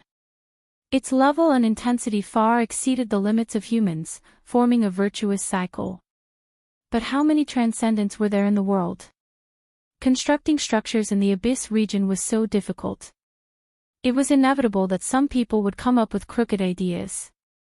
They would forcefully seize a person's essence energy, stimulate a mortal's heart, extract soul strength through black witchcraft, evil sacrifices, and so on. These were the most common methods. There were also dark-sider life forms like the human-faced arachnid. There were also some mutants that possessed special abilities. They were born to stir up trouble in the Abyss region. Due to the special nature of this level, the effects were enormous. Some of them were even vile. This caused the already dangerous and complex Abyss region to become even more foul. Looking at it from this angle, the work of scavengers was indeed necessary. The guide Zhu just so happened to transform the relevant statistical data into an intuitive pie chart. He talked about how many types of illegal constructions were in the Abyss region. He talked about how much direct damage was caused.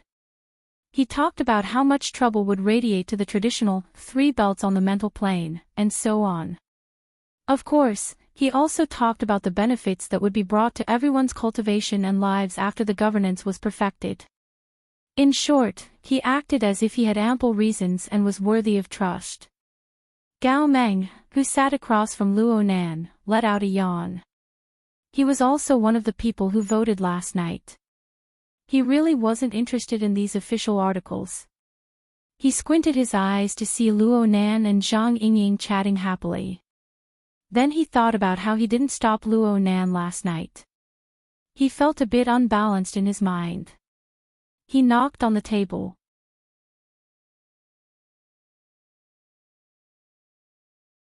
Chapter 637. Gao Meng's words were crude, but his reasoning was not crude. The background and significance of the project could be explained to the heavens, but in the end, it all came down to practicality. The scavenger project had to be guided by technology. No matter how perfect the other ideas were, they were meaningless if they were impractical in terms of technology. Zhu Ling didn't mind his own explanation being interrupted. Instead, he took advantage of the situation to cut into the specific technical link. According to the collected data and user feedback, the functionality of the fortress is quite simple and crude. It's like a fixed fort. It only has 2 basic attributes, defense and attack. If it wants to truly display its usefulness, this fort must possess mobility, probing, and other functions. Therefore, we hope that the project team can combine the Blood Will bracelet product and develop a few basic elements of a paper talisman plug-in in a short amount of time. Then we can coordinate and perfect it. Luo Nan raised his head. So it's just a temporary product, right? Ha! No. This is a long-term project. The government and the military's idea is to use the fortress as a large functional platform. We believe that it possesses this kind of potential. But there's a problem with your train of thought. Luo Nan raised his head. His gaze swept across Gao Meng, Zhu Ling, and even Tian Bang and He Yuan's faces. He shook his head and said, "The direct cause of the crude functionality of the fortress is the crude functionality of the blood wool bracelet. The design of the paper talisman plug-in is cumbersome. After all, they are only transitional products. They are temporary crutches that can't be borrowed. If we were to talk about the root cause, it would still be the lack of the participants' configuration thinking and skills. In other words, it's a fundamental problem." Luo Nan mercilessly criticized the product his own company had launched. He conveniently swept everyone in. He spoke bluntly under the subtle expressions of the group of people. If a hardware plug-in is needed to realize a function, then this system platform is trash. The fortress can have hardware, but it can't be this kind of hardware. The fortress itself isn't that bad. It's just the current application model that's bad. Zhang Yingying giggled to the side. Luo Nan was baffled. What's wrong? Nothing. Honest boy, fight. Zhang Yingying clenched her fists and waved her arms, encouraging him. Quite a few people blinked from the sourness that assaulted their faces. Although he was the instigator of the situation, Gao Meng revealed the true face of the most enthusiastic fortress fan. He immediately got into the zone and asked anxiously, "What's the best way to use it?" Luo Nan thought for a bit and said, "In an ideal state. What I mean is, under the impetus of complete configuration thinking and skill, the fortress should be like a giant ship roaming the universe. There should be hundreds, thousands, tens of thousands of crew members inside. Together, they formed a group consciousness, but there was a clear division of labor. Everyone cooperated and performed their own duties. Their posts, functions, configurations, and operations were all unified. The crew of a bastion ship are the architects and operators of the ship. They use their thinking and technology to create the necessary configurations. These configurations must conform to the logic of the bastion platform, as well as the characteristics of the ship's own soul. Not only could it realize the effective integration of collective strength, but it could also increase the adaptability of the platform as much as possible and raise the upper limit of the platform. If necessary, the fortress platform on the mental plane needs to be unified with the equipment platform on the material plane. It's like the Deep Blue Walker's formatting domain.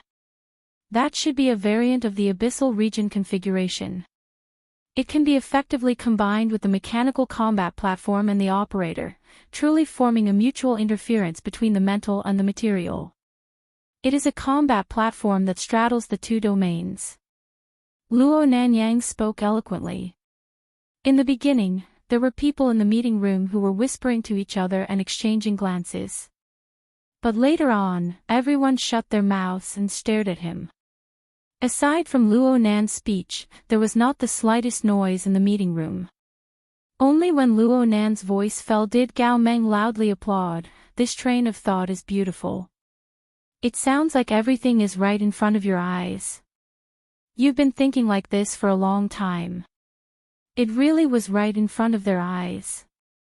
This was because what Luo Nan had described truly existed in the alien civilization related to the external neuron. In the initial interface of the virtual brain system, there were two satellites orbiting around the virtual brain. One of them was an exoskeleton armor, which represented the development system of an individual. The other was a spacecraft in outer space, which represented the application of collective power. Luo Nan had more or less straightened out the logic within through this period of analysis and study. His train of thought naturally became clearer and more intuitive. It's truly marvelous. It even makes people believe that Mr. Luo has seen a scene that truly exists. This is the foresight of wisdom. Tian Bang lightly clapped his hands from the far end of the long table. His words sounded similar to Gao Meng's at first glance, but there was a bit of a different flavor in the transition of the syllables. Yuan gave him an ice-cold glance because of this. Tian Bang was thick-skinned. He didn't even blink. But then he changed the topic to another aspect. We are more at ease now that we understand Mr. Luo's train of thought. Letting Mr. Luo become the chief technical officer of the scavenger project is truly the most appropriate choice. Zhang Yingying asked curiously, Chief Technical Officer? Yes. According to the usual practice of civil-military cooperation projects, the military is willing to provide a certain amount of remuneration and technical shares to employ Mr. Luo as the Chief Technical Officer of the project. If Mr. Luo is willing, we can also provide an official title and engage in a longer and more intimate cooperation. Oh. Luo Nan responded casually. Tian Bang had said similar words yesterday during the remote vote. Now he repeated it again. It was like taking off one's pants to fart. It was an unnecessary move. Though the Blood Intent Ring Fortress was not Luo Nan's original invention, he was probably the only person on Earth right now who truly understood the marvels within, excluding a certain person whose whereabouts were unknown. There was no need to talk about this in Xia City. Unless President Ouyang and Her Majesty Empress Wu relied on their seniority to interfere, no one could occupy this position. Since he had agreed, he had to do things. Luo Nan had a basic train of thought. He was operating on the flexible e-ink screen when he felt the gazes of all the participants. The natural noise had all disappeared. Zhang Yingying's elbow, resting on the table, came over. You want to enter the system? Only now did Luo Nan discover that everyone's focus was different. He was only thinking about the first half, but everyone else was thinking about the second half. Oh, that's what I mean. Luo Nan's uncle Mo Hai Heng was a high-level employee of the SCA. Luo Nan had some concept of the situation of the public sector. Tian Bang was talking about titles and not positions. This meant that if Luo Nan nodded, he could enter the military and government public sector and become a public employee. He could enjoy the most stable social benefits, but of course, he would be restrained by the entire public sector. He was not interested in this at all. Let's talk about titles and whatnot later.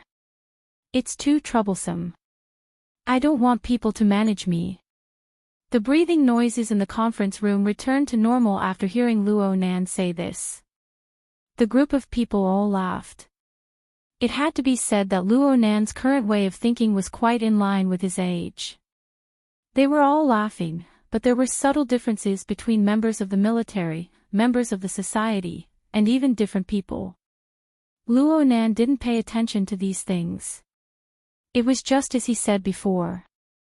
The fortress was still far from complete. He needed to expend a considerable amount of energy to supplement and amend it. Defense, attack, movement, and detection. There were 4 basic elements in total. Not only did he need to perfect them one by one, he needed to form a complete system. Even if he could find mature and complete examples in the user manual and the virtual brain system, the original design would not be suitable due to the difference in the user's basic abilities. It wasn't something that could be done in a day or two, or even a month or two. Luo Nan operated on the flexible e-ink screen. The first thing he opened was the calendar and the corresponding work schedule. Zhang Yingying moved closer to take a look. She saw that the schedule was at least half a year later. She couldn't help clicking her tongue twice. Luo Nan ignored her this time. He considered how he should insert the research and improvement work of the Blood Intent Ring Fortress into the process of learning the external neuron configuration theory, researching his mother's thesis, and collecting and analyzing the cloud configuration fragments. Well, from this angle, the transformation of the fortress, the construction of the Blood Soul Temple thousands of kilometers away, and even the specific actions of killing Gong Qi in the cloud world were all considered exercises in the process of learning and research. And when he considered the difficulty, the transformation of the fortress seemed to be relatively simple. It was just right for a beginner like him. Luo Nan's last bit of apprehension was dispelled after he incorporated the mission into his own logical system. He immediately began to modify the schedule. He pondered about it for a while and said, "I need to equip a team." Tian Bang, He Yuan, and the others were discussing the specific issues of cooperation right now. However, the information that Luo Nan inserted was still the first priority. Tian Bang responded in the first instance, of course. Luo Nan wasn't going to be polite with him. Professionals can supplement depending on the needs. This includes but is not limited to mental side charms, perception, realization, mathematical modeling, mechanical design and manufacturing, material science. Oh, this includes laboratory production lines. Tian Bang chuckled, "You're the CTO. Research and development revolves around you. As long as the circuits don't go out of line, the demand doesn't exceed, and the output is uninterrupted, you can have whatever you want." Zhang Yingying curled her lips. Nonsense. Luo Nan was quite content with this before he was certain of a problem. He didn't say anything else. And at this time, someone from the society raised a question. It was directed at Tian Bang. "I have a question. If the reconstruction of the fortress is completed, its performance will be as expected. Then is there a clear direction for the goal? Is it to be pulled into the wilderness to fight against the mutants and dark-side races? Or is there some other plan? I feel that the government and the military don't have a clear arrangement in this regard." The person who spoke could be considered an acquaintance of Luo Nan's. It was another B-rank mental side psychic, Mr. Bai. His daughter was the mysterious and treacherous Bai Xinyan, who was hard to distinguish between friend and foe. Tian Bang maintained his smile in response to Mr. Bai's inquiry. "Even though I have confidence in Mr. Luo's talent and strength, it isn't a safe choice to go face-to-face with a monster like the human-faced arachnid when you've just set foot in this brand-new domain. I am willing to suggest that we first apply this epic-making platform to Xia City's own defense and public security. First, we'll eliminate a few small problems and troubles. We'll continue to accumulate experience and plan for the future." Mr. Bai continued to question, "What are small problems and troubles? As long as the abyssal region is involved, it seems that there is no room for small fish and shrimps to interfere. I don't know if we can catch small fish and shrimps in the abyssal region. However, there are some people whose ambitions and desires have climbed too high before their abilities are sufficient. There are many such people. Xia City is no exception." Tian Bang gave Zhu Ling a meaningful glance. Zhu Ling understood and switched to the screen of the presentation. Soon, a circular interface that was pieced together from hundreds and thousands of garbled symbols appeared. "This is an invitation to some absurd event. Tomorrow night is New Year's Eve. It should be about time. Is there anyone here who has received the latest information?" A buzzing vibration sounded just as Luo Nan's voice fell. Though it was small and weak, it could not hide from the eyes and ears of the group of ability users in the conference room. Luo Nan was carrying out the initial details of the plan when he felt his wrist vibrate. His gaze shifted and he saw the virtual screen of his wristband appear. The garbled dial on it was extremely eye-catching. It was no different from what was displayed on the screen of the presentation. Chapter 638. Crown, abandon the perfect position, like this, quickly turn back time. Deliberately bumping into each other will attract others to look around. The wine will help me lie. Crown, ugliness will eventually disappear, so, you decide the direction, deliberately colliding, pretending to be destined to be destroyed, and the mournful cries of samsara will no longer echo. Hoo-hoo, no more echoes. Amidst the toxic melody, the lights, the sound, the screams, and of course, the most important thing was still the handsome and charming singing and dancing. This caused the small square stage that was temporarily set up to enter a serial explosion mode. Crown, Oh oh oh, shui yuan, shui yuan, shui yuan. This way, doll, doll. You decide the direction, Barbie dominates me ah. Oh my god, is this still that 18th tier girl group? Luo Nan stood behind a layer of barriers on the stage. He was no longer in the best position, but he was able to fully experience the explosive atmosphere of the scene. Who would have thought that the BHD girl group, which had always been pure and cute, would have such a strong reaction after playing a little sex appeal? Crown, crown, Shui Yuan, Shui Yuan. My queen of the snow garden. Bamboo Pole, this newly promoted B-class ability user of unknown age, waved his arms with all his might. Like the young men and women below, he gasped in admiration, and even screamed, completely ignoring the sidelong glances of his peers and non-peers. Papercut covered his face. He couldn't bear to watch. But when they looked further, Octopus, who was a medical worker, was also twisting his hips to show off his extraordinary sense of rhythm. It was as if he was on drugs. Since he was already in such a state, the joint investigation tonight had to be temporarily suspended. Sure enough, it's just as Brother Hai Jing said. It's more suitable for small venues. Luo Nan simply propped his elbow against the railing.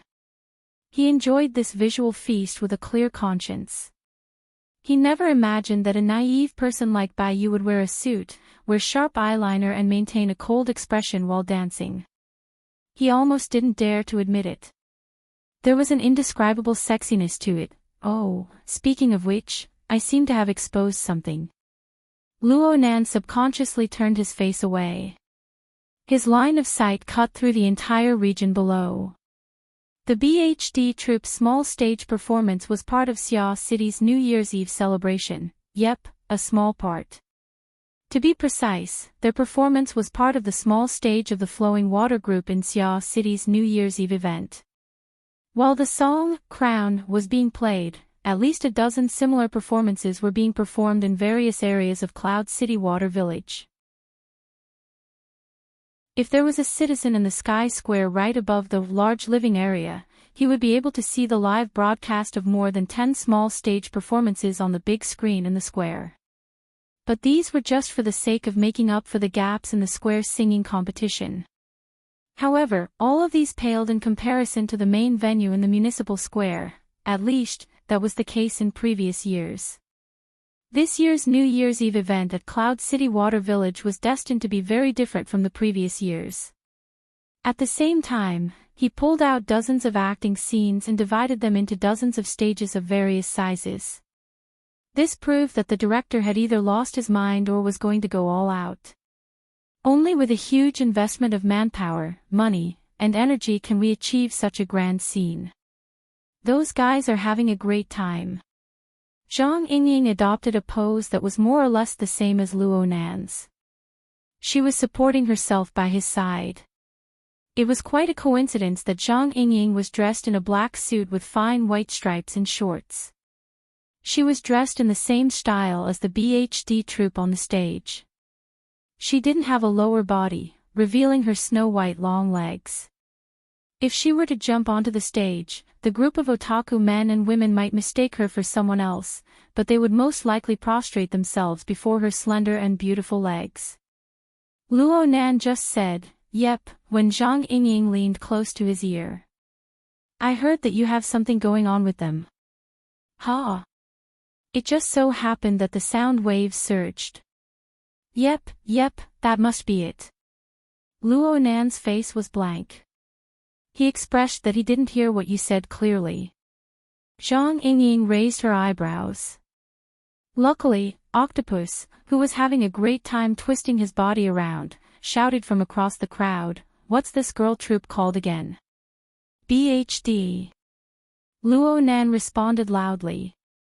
He was very happy to get a few more fans for his friend. But his voice was forcefully pushed down by Bamboo Pole, who was having the most fun. "Snow Garden is the tallest." "Beauty leg." Octopus agreed loudly, "Beauty leg." "Holy crap. Luo Nan wanted to correct him, but when he saw the crisscrossing long legs under the light, he was dazed. He missed the first moment. Bamboo Pole had already crossed his body and shouted at him, "Boss, if you have a signed photo, release it immediately. I want a hard photo. Snow Garden has a high-class face. It's a pity not to take a hard photo. Hard my ass." Luo Nan rolled his eyes. He was just about to seriously correct the attitude of this group of rotten people when a greasy voice spoke out from behind him, "If you want a photo, just take it on the spot. Now is not the time. Go back and have some peace and quiet. Take a good pose. Take a photo however you want." Luo Nan furrowed his brows and turned his head around. There were about 6 or 7 people behind him. They had just stopped not long ago. The leader was a middle-aged man in his 50s or 60s. He was a bit plump, and his clothes could be considered decent. But from his eyes to his teeth, he revealed the various colors of society. Right now, his eyes were fixed on Zhang Yingying's back. She was leaning against the railing, making people very suspicious. He was about to reach out with his hand in the next moment. And then he would be dead for sure. Perhaps it was Luo Nan's gaze that alerted him. The middle-aged man finally turned his eyes and met Luo Nan's gaze. Clearly, he didn't expect Luo Nan to be this young. His gaze was also this cold. His expression was a bit stiff. But when he glanced at Luo Nan again, he saw the flickering Mojibake dial on Luo Nan's wrist. He relaxed and laughed, "Little bro, are you coming along?" What was that be again? It's a high-quality girl group. It's possible to get one, but it's a bit difficult to get all of them. Everyone can work together for a bit. Before he could finish speaking, his companion next to him went, "Oh no. Brother Zo, this group isn't on the list." The middle-aged man, Brother Zo, chuckled, "It's just a trick the organizers use to lure people. Since they're here, what's there to worry about? There's a manual marking function on the system. Just spend a few more points." As he spoke, he raised his wrist and aimed at the BHD group on the stage. Just as he was about to operate, Luo Nan happened to turn around and take a step to the side, blocking the miniature lens. Brother Zo went, "Huh. Make way, little bro." Luo Nan completely ignored him. No matter what, Brother Zo was still a person with a reputation. He couldn't eat a loss in front of his friend. His expression turned quite ugly. "Little bro. Let me tell you this. In this situation, eating alone is the most childish behavior." Clap clap clap. Luo Nan still didn't turn his head. He just clapped his hands. "Okay, stop looking. Let's talk business." "What?"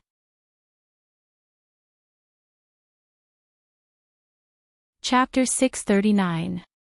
As a big client who could attend the banquet, Brother Zo and Boss Zo naturally had bodyguards. However, the overwhelming disadvantage in numbers was enough to make any professional bodyguard lose the courage to confront them head-on. 5 meters away, the bodyguards hired with a lot of money were quite professional, and they were trying their best to squeeze in. However, any one of the audience in front of them was blocked by the big bodyguard, who had a strong physique, and it was difficult for him to move forward. For a few seconds, Boss Zo thought he was going to be beaten up. He was not stupid, and he immediately activated the help function on the dial. This was the promise of the organizing committee for the safety of the guests. However, to his surprise, the audience did not pay much attention to him. 2 or 3 seconds later, under the call of the young man who still looked like a child, they continued to gather there. Naturally, Brother Zo and the others were kept outside the circle. The young man's voice came from the center of the circle. A meaningful configuration must have a material foundation. Simple, switching circuits can be done with a little guidance. Complicated ones need to be converted. The noise around the stage interfered with the voice transmission. The intermittent sentences also made Boss So, his companions, and his bodyguards confused. They did not know what these people were doing. They were obviously VIPs of the banquet, but they wanted to have a class in such a fun place. Was there something wrong with their brains? But this was also good. They were all people with families and businesses, and they were all here to have fun. No one wanted to have a conflict because of something inexplicable. Boss So gave his bodyguard a look, and the latter understood. Now that there was no obstacle, he came over to cover him and cut off the audience as much as possible. They retreated along the inside of the corridor, trying to leave this place of trouble. At this time, the service staff of the banquet contacted Brother Zo through the communication device. Chairman Zo, we have locked on to your position and ensured that you are under surveillance. Your personal butler will arrive in 1 minute to deal with the relevant matters. Yes, yes, yes, yes.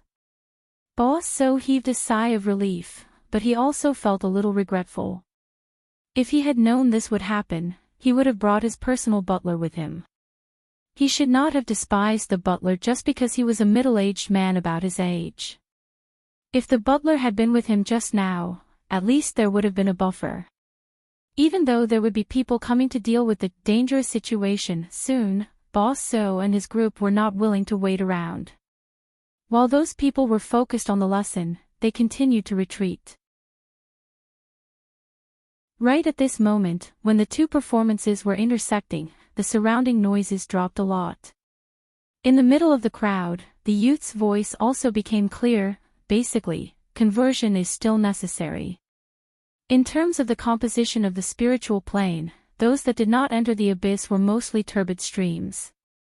The soul energy of an ability user and a normal person is essentially the same under normal circumstances. Damn, he's a fraud. Mr. Zo was a well-known figure in Xia City and a frequent customer of the Starry Sky Club. He was quite knowledgeable. He immediately classified Luo Nan in his mind. There was no way to reason with this nagging fellow. A wise man knew better than to fight when the odds were against him. If he couldn't afford to provoke him, then why couldn't he hide? Just at this moment, the voice of the young faker rang in his ears again. He seemed to be giving an example, just like us and the few over there. It's not so easy to distinguish between us at the low-end spiritual level. Meh. Boss So suddenly felt his scalp tingle. He saw that group of dangerous people all turned their heads, their sharp eyes focused on his face. F***ck me. Boss So was pinned down by over 20 gazes. Not a single one of these people seemed to be good people. Even though there were bodyguards in front of him, it was as if Boss So had been impaled into a wall. His entire body froze in place, unable to move a single step. Only his bladder instinctively contracted and expanded. Where's the housekeeper? Why hasn't his personal housekeeper arrived yet? Excuse me, excuse me. Hurried footsteps rang out from the other end of the corridor. For a second, Boss So practically believed that his personal housekeeper had arrived. But then he realized that it was really hard for a middle-aged man of his age to have such a clear and sweet-sounding female voice. A group of people appeared in the corridor as the voice rang out. 3 of them had stage makeup on, and they all wore the same black long women's suits. They completely covered their shorts, exposing their snow-white long legs. Without a doubt, this was the BHD girl group that had just performed on the small stage with great success. The 3 beautiful girls were dripping with sweat due to the high intensity of the dance. Clara, who had a slightly weaker body, had her hair wet. But their already excellent skin quality seemed to reflect a layer of jade light. It was extremely dazzling. And this made things difficult for the stylist, who needed to quickly touch up their makeup. He walked backwards the entire way, completely unaware of the dense mass of people behind him. Bai Yu had called out to him early on. She called out to him to pay attention as she passed. Oh, Shui Yuan's life. This is undoubtedly a meeting of fate. Whether he was a true fan or just joining in on the fun, Bamboo Pole was quite engrossed in his role. He saw the BHD trio walk over quickly, and after sighing with emotion in an aria style, he wanted to rush over and ask for an autograph. But just as he took half a step, Luo Nan grabbed him by the arm. "Didn't you hear that we need to make way?" As a junior in the entertainment world, BHD had a very heavy task to perform tonight. They needed to endlessly switch between various small stages. They really didn't have a chance to catch their breath. This corridor was specially designated by the authorities to be a fast and convenient passageway for actors and actresses to quickly switch between stages. Of course, the appearance of Boss So and the others, including Luo Nan, proved that the organizers had some hidden plans. Luo Nan didn't want to delay the work of the BHD trio, but he underestimated his position in the hearts of this small girl group. "Ha! Shredded radish. Mr. Luo. Boss." The three beautiful girls all addressed him differently, but their attention was all focused on Luo Nan. Their nearly jogging footsteps all came to a stop. This kind of reaction made Boss So, who was behind the crowd, suddenly realize something. So it was like, "Ah! Don't delay. Do your best." Following Luo Nan's words, the dense mass of people in front of them all moved back under Luo Nan's command. The corridor wasn't wide enough for BHD and their team to quickly pass through. Even though there were no compliments, this kind of action and this kind of effect was enough to satisfy the vanity of these girls. Under Shui Yuan's lead, the three girls all bowed in thanks. This way, the little meeting seemed to be coming to an end. But Bai Yu was still a bit unwilling to give up. She had already run 2 steps when she turned around and asked, "What did you think just now?" Bamboo Pole, Octopus's whistle, and Zhang Yingying's snort mixed together. Luo Nan's mind was in a mess. He subconsciously spat out a word that left a deep impression on him, beauty leg. Bai Yu staggered and turned halfway around. Her snow-white and smooth thighs tightened, nearly giving Luo Nan a knee strike. But in the end, she put one hand on her forehead and bent one leg slightly. She borrowed her excitement to quickly strike a photogenic pose. "I think so too. You have a good eye." In the end, the young girl couldn't hold it in any longer. Her face turned red. Luckily, her stage makeup was quite thick and she used a smile to cover it up. She turned around and ran away, giggling and laughing. When she met up with her companions, one of them smacked the back of her head and the other smacked the buttocks. She was severely punished. All she could do was cry out. The members of BHD, who were currently enjoying the most glorious moment of their acting careers, obviously didn't know that there were a few pitiful bugs behind the courteous audience and fans on one side of the corridor.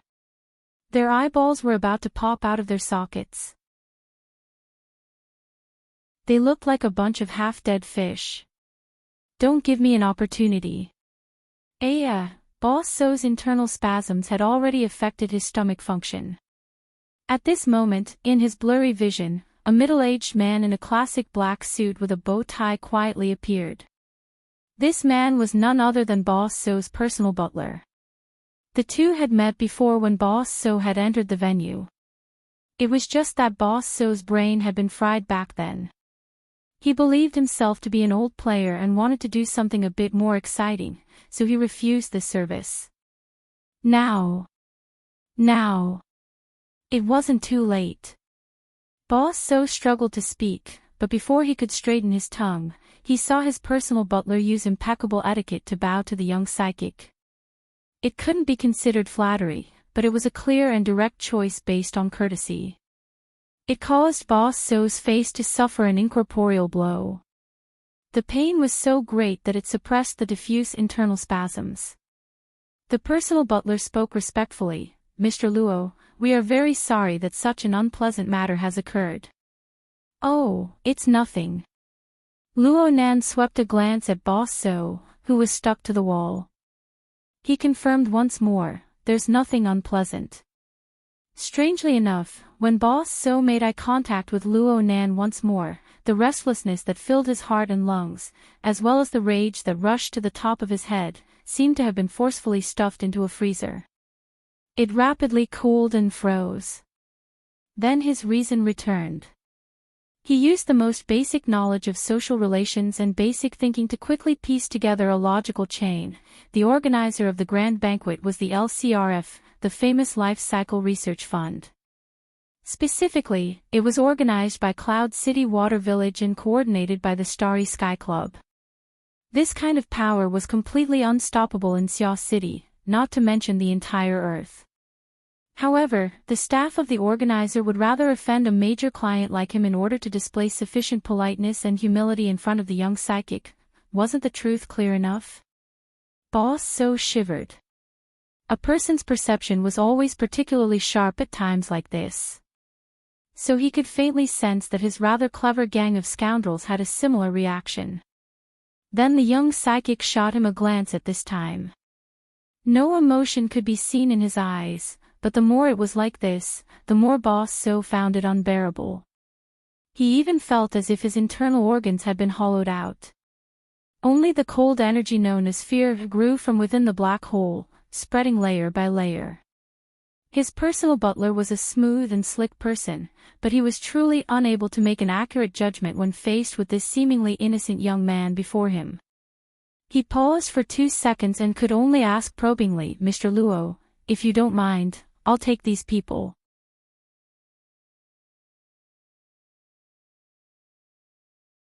Chapter 640. Compared to mature language and vocabulary, the ability of human body movements to convey information was far too vague. In this current situation, Luo Nan's simple action of raising his hand could be interpreted in a positive way as, "I got it," or "do whatever you want." It could also be interpreted as, "You shut up," or "don't be noisy." No matter how smooth and slick the butler was, he didn't dare to make a rash judgment. As for Boss So and the others by the wall, the thumping of their hearts could practically drown out the dynamic music that had just sounded around the stage. "Let's continue." Luo Nan raised his hand. He just had the project team members, who had just given way, come over and discuss again. Boss So looked at the screen of people blocking the young psychic. It was as if he had just woken up from a nightmare. His legs went soft, and he sat against the wall. A bodyguard grabbed him halfway. The butler squeezed out of the crowd at this time and came over to support him. Right now, Boss So had long since forgotten his previous anger. There was only one thought in his mind, and he spoke it out loud. "Let's hurry up and leave." No one had any objections, but their fate tonight was destined to be filled with twists and turns. Boss So's voice hadn't even fallen when Luo Nan's voice lingered in their ears like a lingering nether spirit. If there are no problems with the information, then there really are people who have established relevant illegal configurations through this event. Then the participants, the large number of tourists in Cloud City Water Village who don't know anything, are all targets that can be used. The people beside us are all participants. In an ideal situation, no matter how useful they are, they should occupy a certain position in the illegal configurations. I didn't. Boss So didn't understand at least half of Luo Nan's words, but he was able to understand the most critical part. Clearly, this matter wasn't over yet. Things were already like this, so he couldn't care about anything else. His words of defense blurted out. He was even faster than the gazes of everyone else. The butler's face was a bit stiff. He turned his head to speak, but all he saw was a group of people forming a human wall. Luo Nan didn't pay any attention to the noise outside the wall. He took the opportunity to ask a question. Where are they inside? In other words, if you are the designers, how should you use them most appropriately? You can talk about your own views. None of the project team members spoke. They just looked at each other. In the end, Bamboo Pole grinned with a bitter smile. Hold on. Your course is progressing too quickly. We're still learning the basics. It's not like you want us to do independent design. Luo Nan shook his head. Learning the basics requires a basic train of thought, and this train of thought is extremely simple. As I said earlier, any mental construct must have a material foundation. Maybe we don't know what those illegal configurations are, but we can definitely come into contact with some of them. Which one? Bamboo Pole asked on behalf of the other members of the project team. The structure of the human body and soul.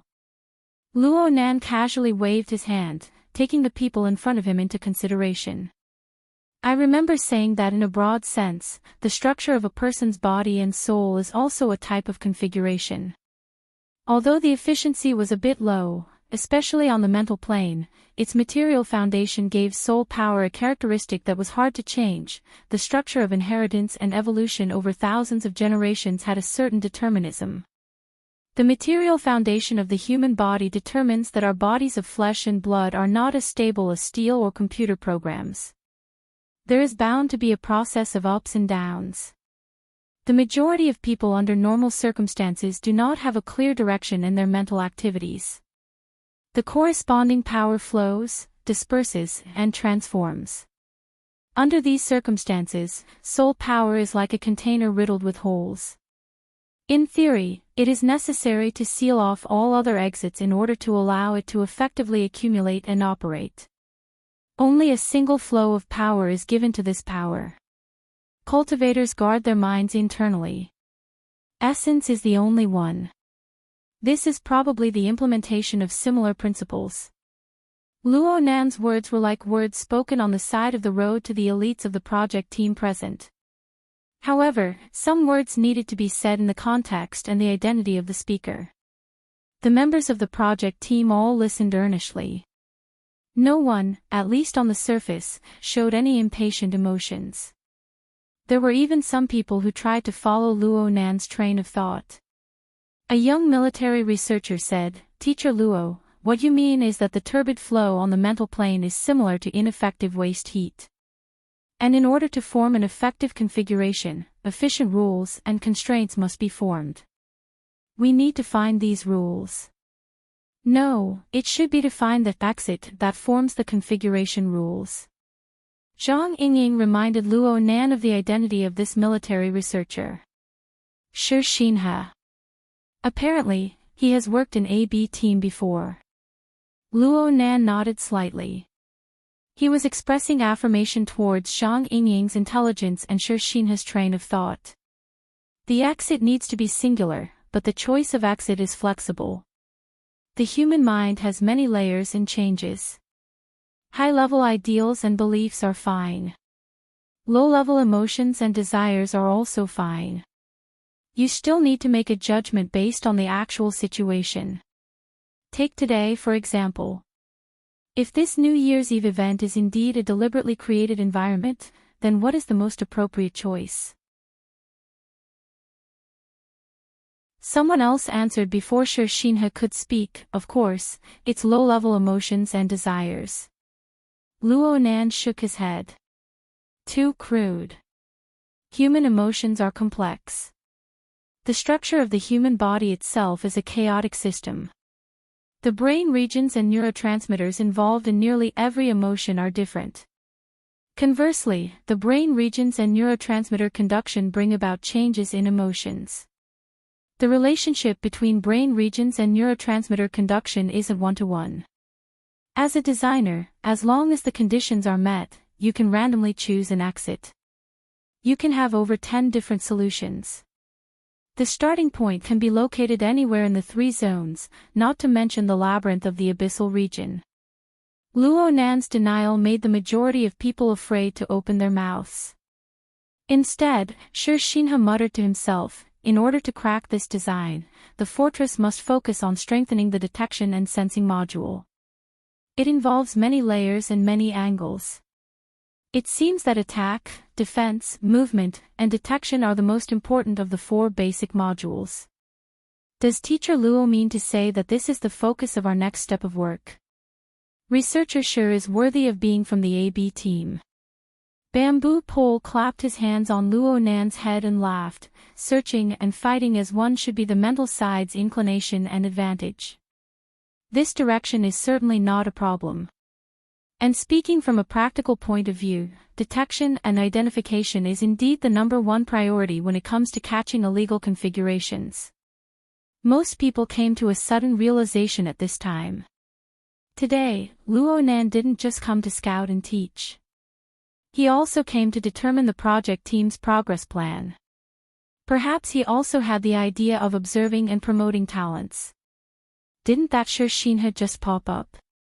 For a time, there were those who came to a sudden realization, those who wrung their hands, and those who were envious. Even though the military and political departments dispatched elites with excellent qualities, the subtleties of human nature were not factors that could be completely controlled in the end. Luo Nan remained silent after Bamboo Pole opened his mouth. He just quietly sized up the turbid flow that flowed around him, distinguishing the color changes within. Actually, he had never thought of things in such a complicated way, but letting others think in such a complicated way was a pretty good method. Letting Bamboo Pole worry about it was also pretty good. Brother Bamboo Pole, can I express a bit of a different opinion regarding the word illegal? Suddenly, a female voice cut in. The voice carried a smile that was yet not a smile at the end. It sounded intimate, but the content was thorny. A group of people walked over with quick steps from one end of the corridor as the voice spoke. Leading the group was a middle-aged woman with short hair and a neat temperament. Luo Nan had seen her before. She was the manager of the Starry Sky Club's restaurant department. She was also a good friend of Bamboo Pole, Sun Jai. Luo Nan didn't have any ill feelings toward Sun Jai. He saw this neat woman approach him with a few steps, and he indicated for the surrounding people to make way for her. Sun Jai called out to Bamboo Pole from afar, but she was the first to bow to Luo Nan when she got closer. Her attitude was extremely low. "Teacher Luo, sorry to disturb your lesson." This low attitude just happened to complement the thorny attitude of Bamboo Pole. Overall, she was neither servile nor overbearing. Luo Nan gave a slight smile in response. He knew himself well enough to deal with such a shrewd, capable, and worldly person. He wouldn't forcefully stick his head out, so he let Bamboo Pole deal with her. Bamboo Pole didn't regard himself as an outsider. He laughed and spread his arms open to welcome her. "Oh my, this bro's business is expanding really fast. No wonder you look radiant and overflowing with spring." Sun Jai giggled as she gave him a light hug. She spoke into his ear in a voice that the surrounding people could clearly recognize. "No matter how radiant you look, you can't stand the pressure of one hat after another. Can you give me a chance to defend myself?" "What are you saying?" Sun Jai had already pushed Bamboo Pole away before he could finish speaking. She faced Luo Nan and spoke sternly. "Teacher Luo, if those people just now offended you in any way, I am willing to apologize to you on behalf of these ignorant people." Luo Nan grunted. "There's no need." Sun Jai spoke again. "There are some matters that are quite out of line in this grand banquet. But I ask for Teacher Luo's forgiveness. This routine reception banquet is actually the LCRF's expression of gratitude to our colleagues and customers who support our biotechnology research every year. Since our customers involve all walks of life, in every field, have different requirements, and have different hobbies, as the organizer, and co-organizer, we can only seek the greatest common divisor within the limits of our capabilities." Luo Nan grunted but didn't have much of a reaction. Sun Jai behaved like a diplomat. "I won't deny that many customers use their wealth, power, and other resources to obtain things that this society doesn't advocate, but it doesn't prohibit, in order to obtain a short period of stimulation. But we also do our utmost to restrain these actions within the bounds of legality and compliance." Bamboo Pole faced his old friend and seemed to agree. "That's right. This is a society of law, not a society of morality." Sun Jai glared at him without the slightest bit of concealment. Luo Nan's voice rang in her ears at practically the same time, yes. From a technical point of view, there isn't much meaning in distinguishing between legal and illegal configurations on the mental plane before there are legal standards. Quite a few people raised their eyebrows when these words were spoken.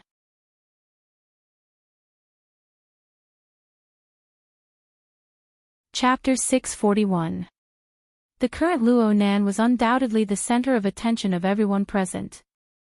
The object of his attention was also undoubtedly the object of everyone else's attention. Almost everyone subconsciously cast their attention toward Boss So, examining him and pondering. Boss So had the last piece of the jigsaw puzzle knocked out under the focus of everyone's gazes. He became a complete idiot who stood there, frozen on the spot. While the vast majority of people were watching Boss So, there were also a few people discussing among the crowd. That old lover of yours isn't simple. She dug a trap in a matter of minutes. It's good that our boss Luo is stupid and straightforward.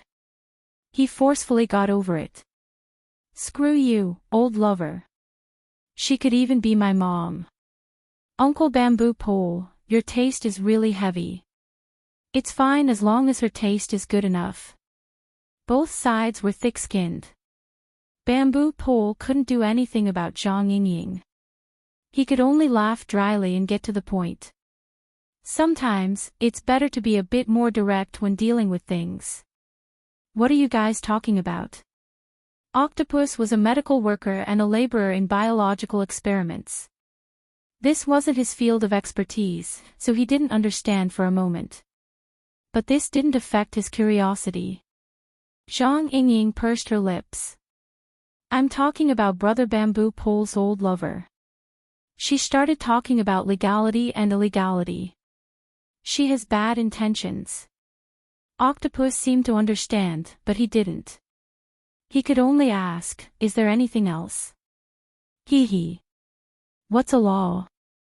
It's just a tool for a ruler to protect his interests. Then who's the ruler? This is still undecided for now.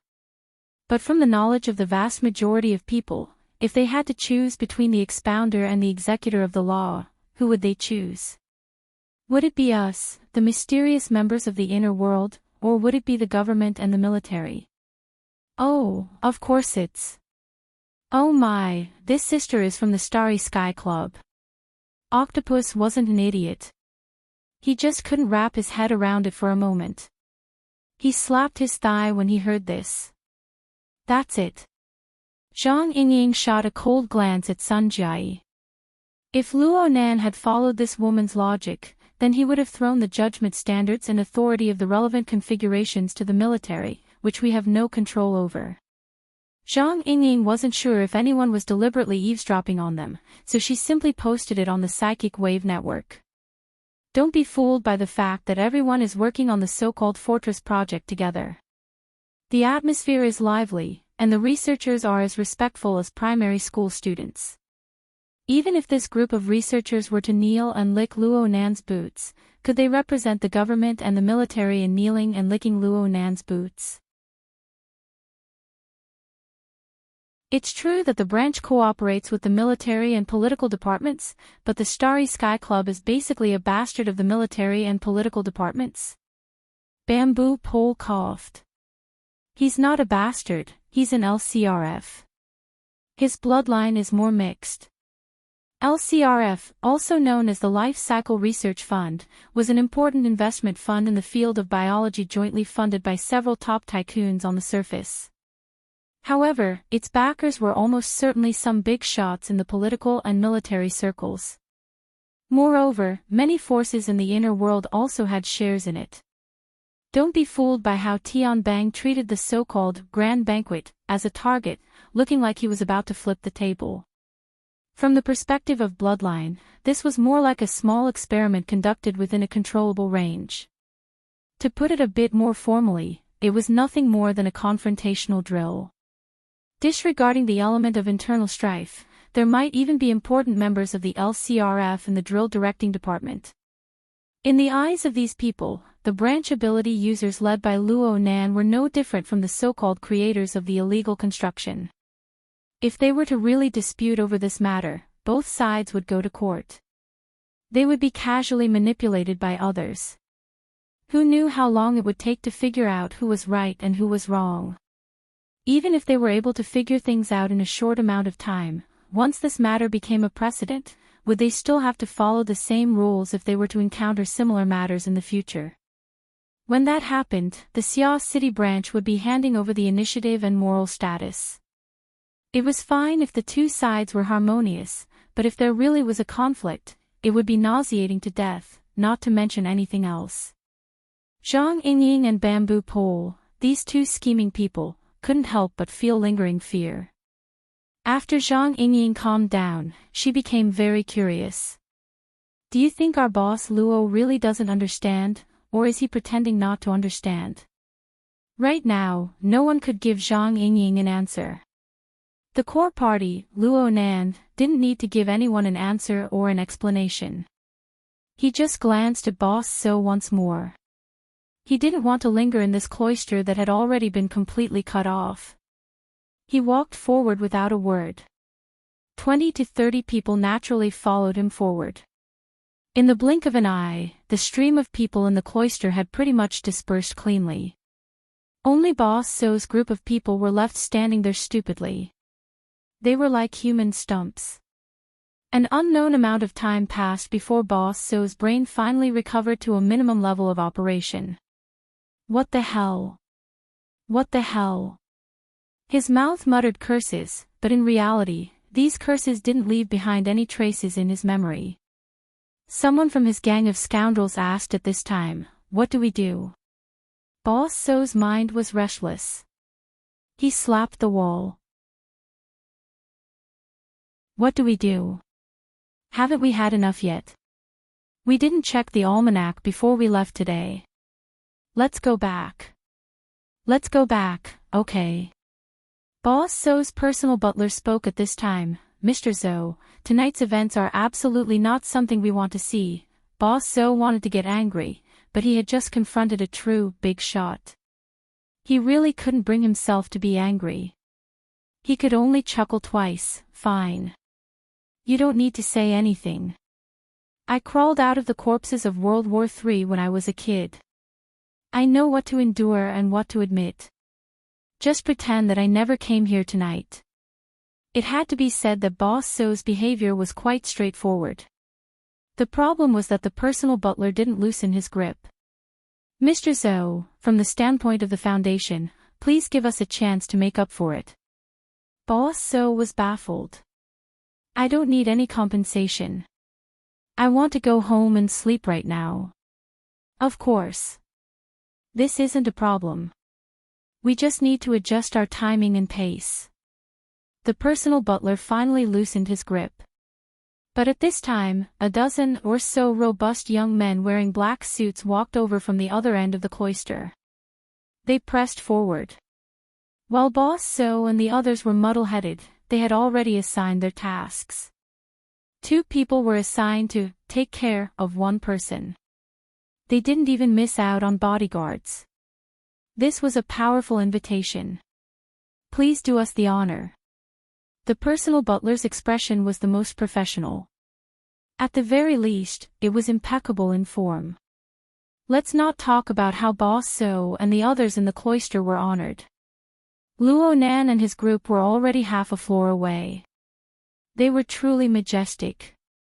Those who didn't know better would think that some big shot had come over for an inspection. At least on the surface, Sun Jai really did treat Luo Nan like a big shot. She followed closely along the way. She explained to Luo Nan every time they passed a region. What was the position of this place in tonight's New Year's event? What functions needed to be realized? What emergency plans were in place? She practically treated herself as half a designer.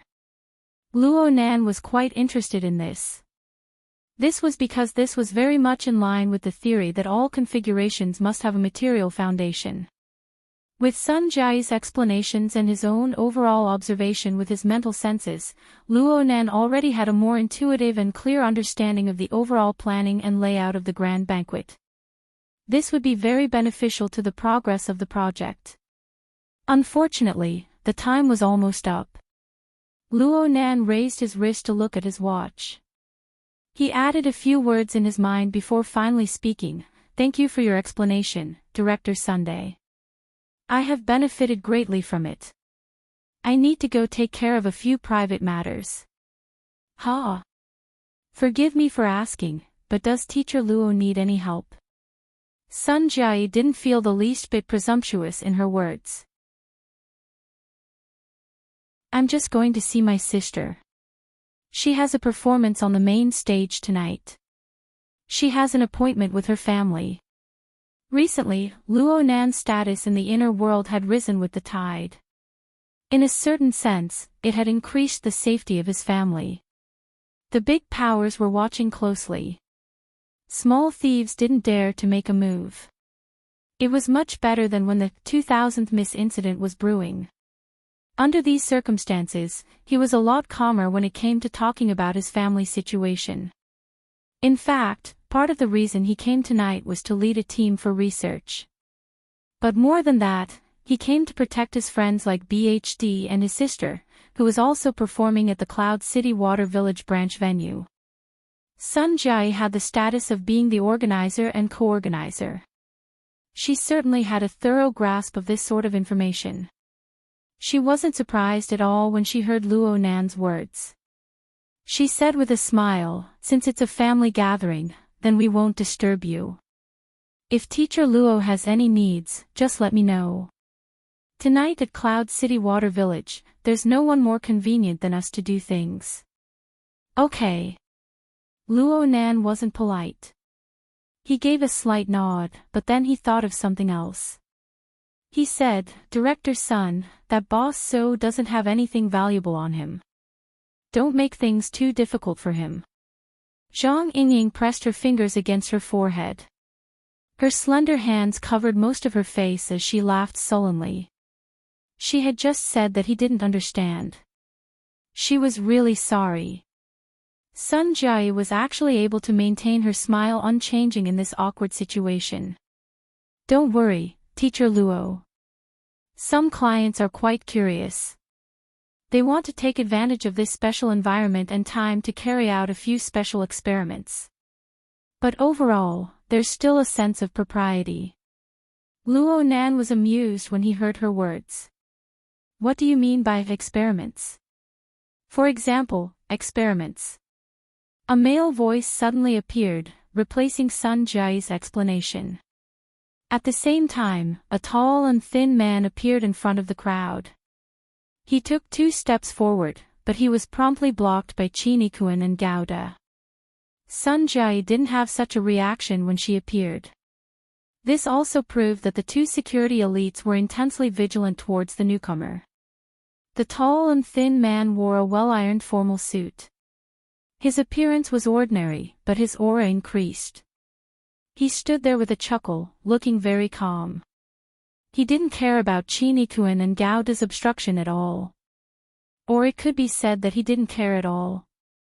Separated by the wall of people, the person spoke in a manner that was neither fast nor slow. "Mr. Luo, your subversive expression on the mental plane has caused many people to become interested in the basic structure of this place. We should take advantage of this event to design a few experiments. It'll be convenient for us to compare notes with you, Mr. Luo, in the future. Speaking of which, it's been a long time since this field has been this lively." Zhang Yingying frowned.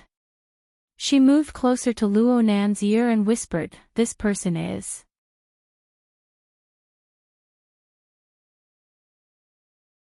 Chapter 642.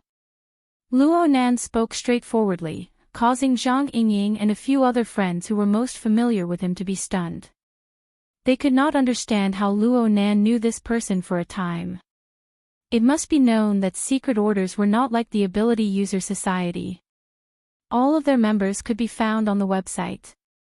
These orders always pursued mysticism, especially the middle and upper echelons. Most of them lived in seclusion and rarely came out.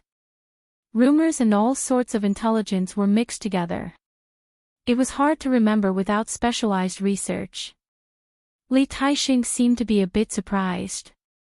He chuckled. Teacher Luo, who has always immersed himself in research, actually knows my name. Then I am truly overwhelmed by the favor. My efforts on cages and configuration theory were not in vain. He changed the way he addressed Teacher Luo, but the smile on his face was a bit subtle. It would be more accurate to describe him as frivolous. Before Luo Nan could say anything, Zhang Yingying let out a low snort. According to the intelligence of the hidden indigo firm, Li Taixing was known for being amiable on the outside but arrogant on the inside. He was an extremely tough negotiator.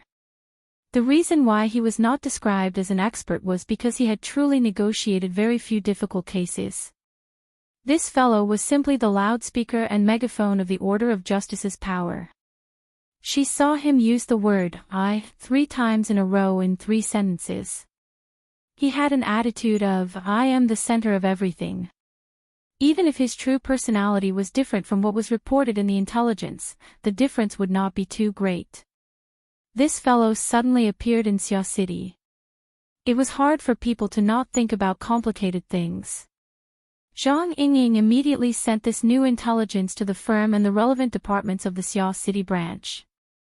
She wanted to discuss things with Bamboo Pole and the others, but she heard Luo Nan speak courteously in a very practiced manner. I heard the word configuration from others, and then I began to research and apply it. One of them was Mr. Child of your order. Your order's research in this area should be much deeper than mine. Mr. Li, there is no need to be polite. The smile on Li Taixing's face faded a bit when he heard Child's name. There had always been a serious conflict between the secular side and the truth side within the Order of Justice. Almost every believer was unable to avoid choosing a side.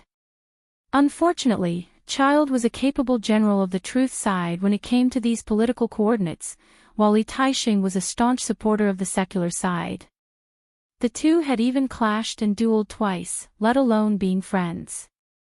Therefore, Li Taixing deeply suspected that Luo Nan knew what was going on inside and that Luo Nan had deliberately used Fairchild to attack him. Li Taixing had really wronged Luo Nan, but in a certain sense, he had underestimated Luo Nan. Luo Nan was not aware of the twists and turns between Li Taixing and Fairchild. The reason he could recognize Li Taixing was because he had been in charge of the negotiations between headquarters and the Order of Justice. Luo Nan had been monitoring the situation on the Pacific Ocean nearly 24/7 due to the fact that it involved the grand plan of killing Gong Qi. He had seen Li Taixing engage in a battle of words with important members of headquarters many times.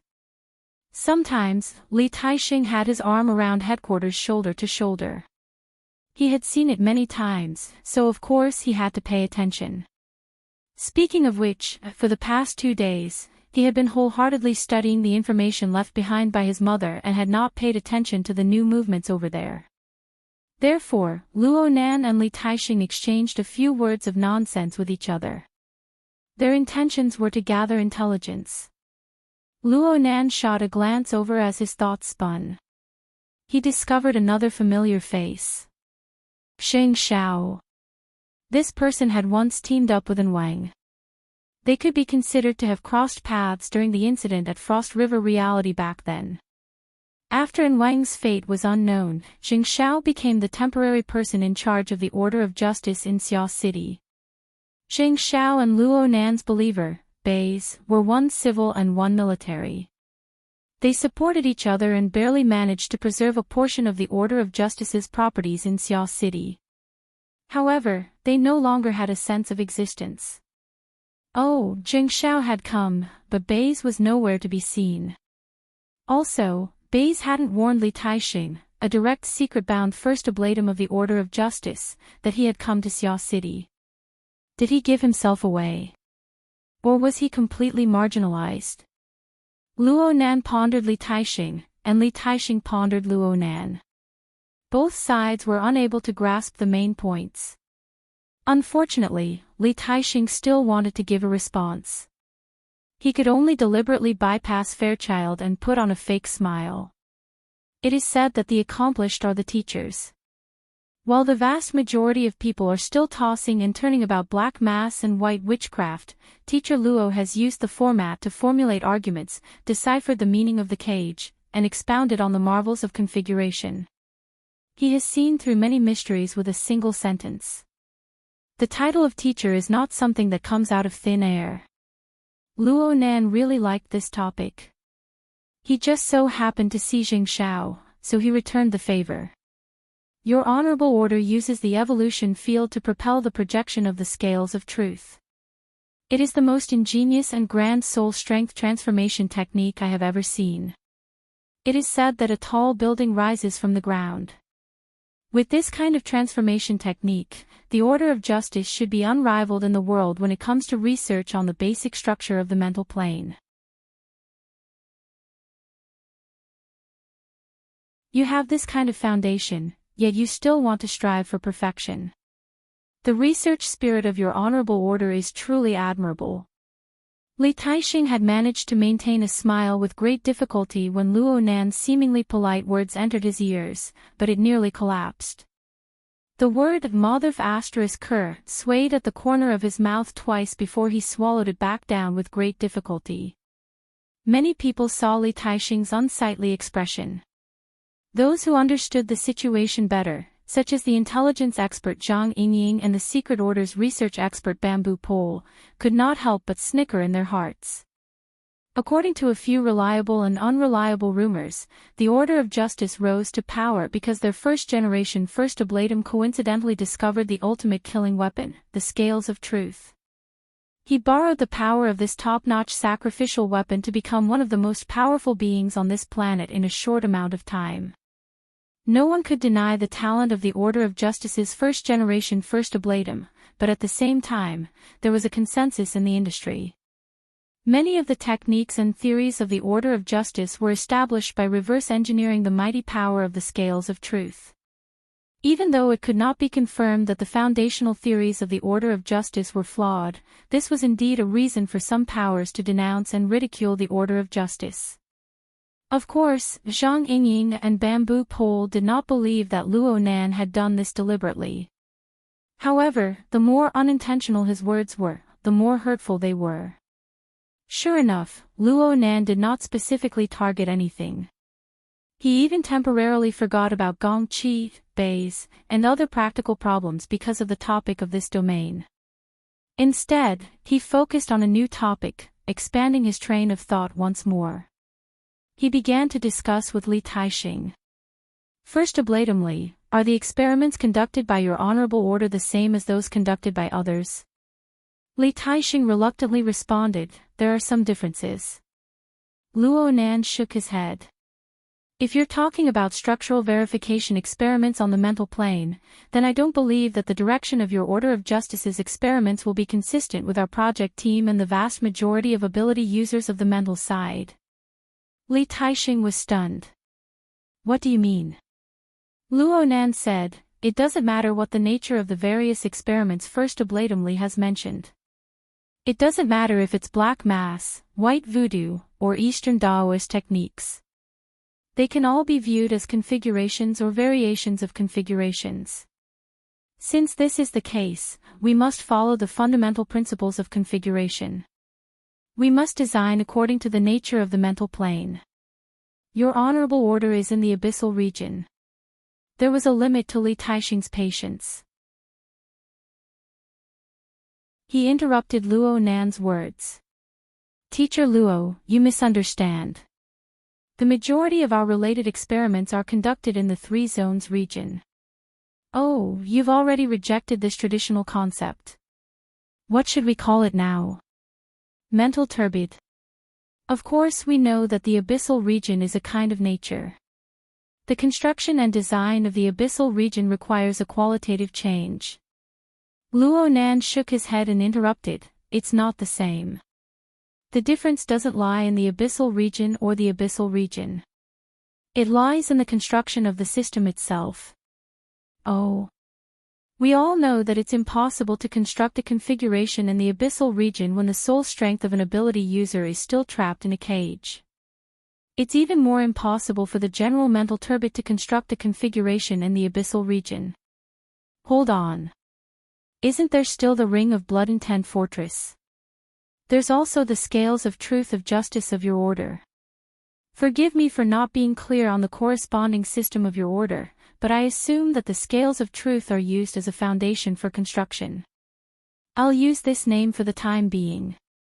You don't mind, right? Li Taixing's lips twitched. It's simple and clear. Luo Nan laughed and continued, whether it's the Scales of Truth or the Ring of Blood Intent Fortress, they can organize and transport the consciousness within the cage to the abyssal region. This is precisely where the value of configurations lies. But at the end of the day, it is the most common principle. A change in quantity can bring about a change in quality, and the combination of structures can make this change more efficient. In the end, it just depends on where the direction of the change is. Li Taixing subconsciously turned his head and exchanged glances with Jing Xiao. But all he saw was confusion. What in the world are you trying to say? Luo Nan actually wanted to have a good discussion with Li Taixing, but when he opened his mouth again, he discovered that there really wasn't enough time.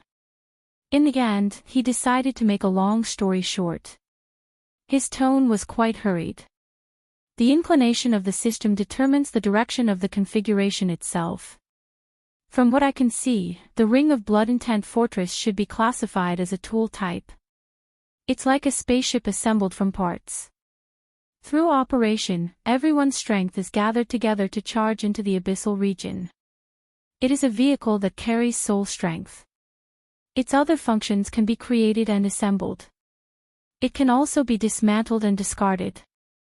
Just like what our project is doing right now. As for the Scales of Truth, it should be a biological type. Oh, perhaps a plant type would be more accurate. This is my estimation. The entire system of the Scales of Truth may be an inseparable organic whole. It can have countless sides, but it must have a true and complete appearance. It is like a large tree growing in the abyssal region. Its branches, leaves, and trunk grow within the turbulence.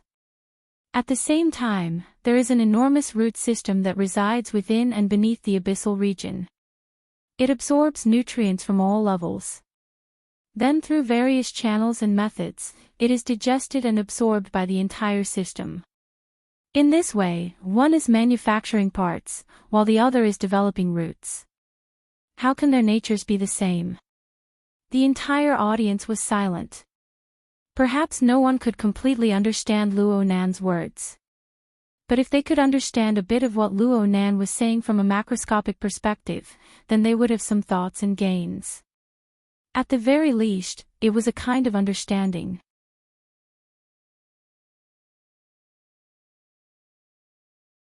Chapter 643.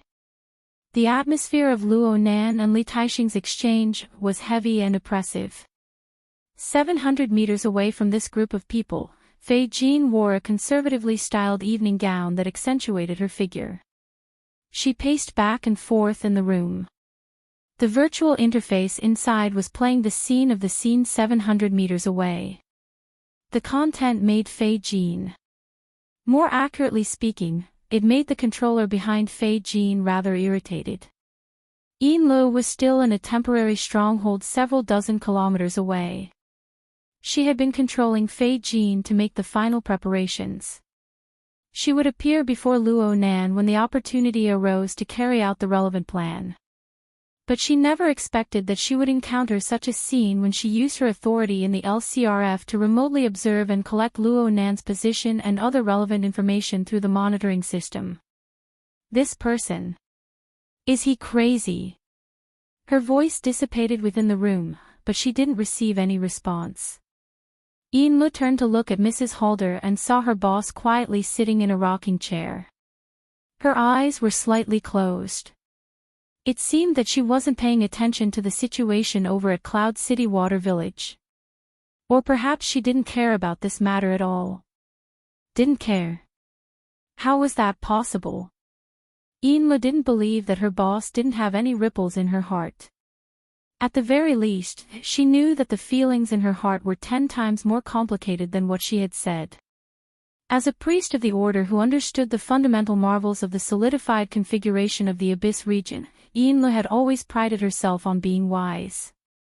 She had made some preparations. Ever since the 14th, when Luo Nan brought hundreds of tourists to break into the Abyss region in one fell swoop and engraved his subordinates' traces semi-permanently, she knew that according to the direction of Luo Nan's research, it was only a matter of time before he touched upon the foundation of the various secret orders. But she never expected that the final execution would come so quickly. A minute ago, she was in control of the core secrets. She was destined to control this order organization with nearly half a century of history. But at this very moment, the treasure that she had always carefully protected had been revealed in front of everyone's eyes. Someone was flipping through it and playing with it without a care. The last bit of luck in her heart vanished like smoke in a puff of smoke. Plant type. Tool type. Such a fitting and deadly description would probably appear on the desks of the leaders of the inner world and even the various powers of the secular society.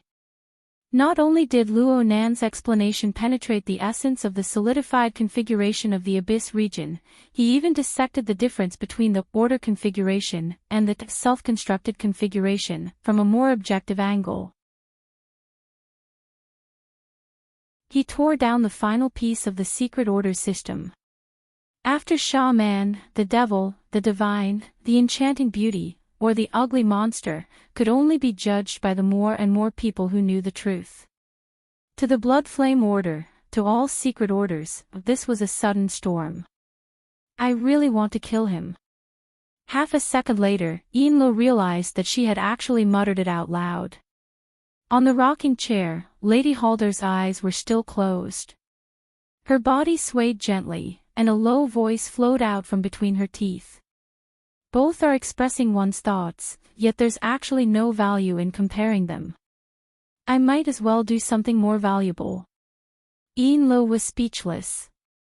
At this moment, Luo Nan, who was far away in Cloud City Water Village, displayed an apologetic expression. This is an experience from several months ago. It gave me a bit of an impression. It was very blurry at the time, but it became clear in the past few days. I made some deductions, but I can't rule out the possibility that there's a problem with my memory. If I have offended you in any way, please forgive me.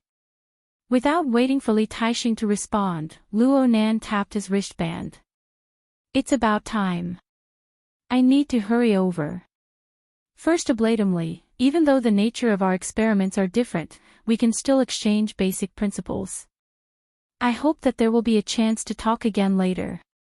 See you all later. Luo Nan was the first to leave after he finished speaking. A long line of people followed behind him. Sun Jia didn't move. She stared at the backs of Luo Nan and the others. A moment later, she let out a long sigh. Are there really people in this world who are born with knowledge? Li Taixing didn't speak again. He didn't show any expression or movement. He just silently watched Luo Nan leave. If he didn't do this, he might not be able to control himself and expose his killing intent in a straightforward manner. Li Taixing turned around and left after Luo Nan and the others entered the elevator. He didn't even say goodbye to Sun Jia and the others. Zheng Xiao silently followed behind him. There were also several people from the Xia City branch of the Order of Justice behind them. Ahead of them, Li Taixing walked faster and faster. It looked like he was returning to the lounge they were in before. Sure enough, Li Taixing returned to his starting point a few minutes later. Zheng Xiao followed Luo Nan inside. He sensed a strange aura within the room the moment he entered. He waved his hand at the attendants behind him, telling them to wait outside. After the arrangements were made, Zheng Xiao closed the door. He could clearly feel the slightly warped layout of the air in this room. This was an illusion technique that was secretly passed down within the Order of Justice. In this way, no matter what monitoring equipment was placed here, it would all become ineffective within the chaotic light and sound wave structure. Even a master of mental senses like Luo Nan would arouse the vigilance of the caster if he were to forcefully break through this barrier. Li Taixing clearly displayed a posture of wanting to discuss things in secret. Zheng Xiao actually let out a breath of relief. Being able to consider the issue of confidentiality proved that this secret-bound first ablatum, who temporarily managed the affairs of the Xia City branch, still maintained a minimum level of clarity. A mere second later, Zheng Xiao wanted to revise his judgment. Li Taixing didn't sit down within the room. Instead, he stood in the middle of the hall, staring at Zheng Xiao, who had just closed the door and turned around. I need to get rid of Luo Nan immediately. Hiss. Zheng Xiao suddenly shivered and subconsciously drew in a breath of cold air. Almost instinctively, he set up another layer of illusion barrier. After doing this, he could no longer maintain his low-key and reserved appearance. He suppressed his voice and said, "Don't worry.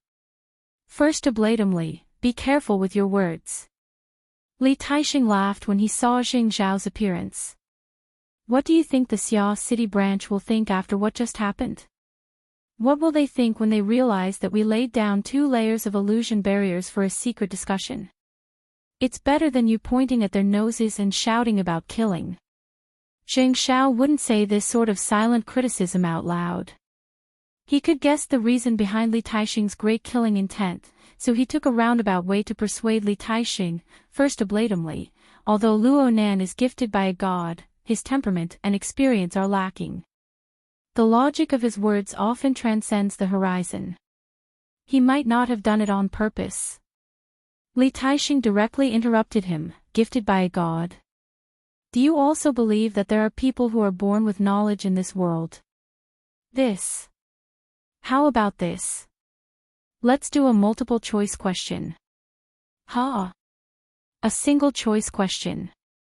There are a total of 3 choices, A, B, and C. Li Taixing didn't give Zheng Xiao the chance to refuse. He directly gave the question, Luo Nan is gifted by a god, born with knowledge. B. There are no people who are born with knowledge in this world. Luo Nan was able to do this because he received a good education.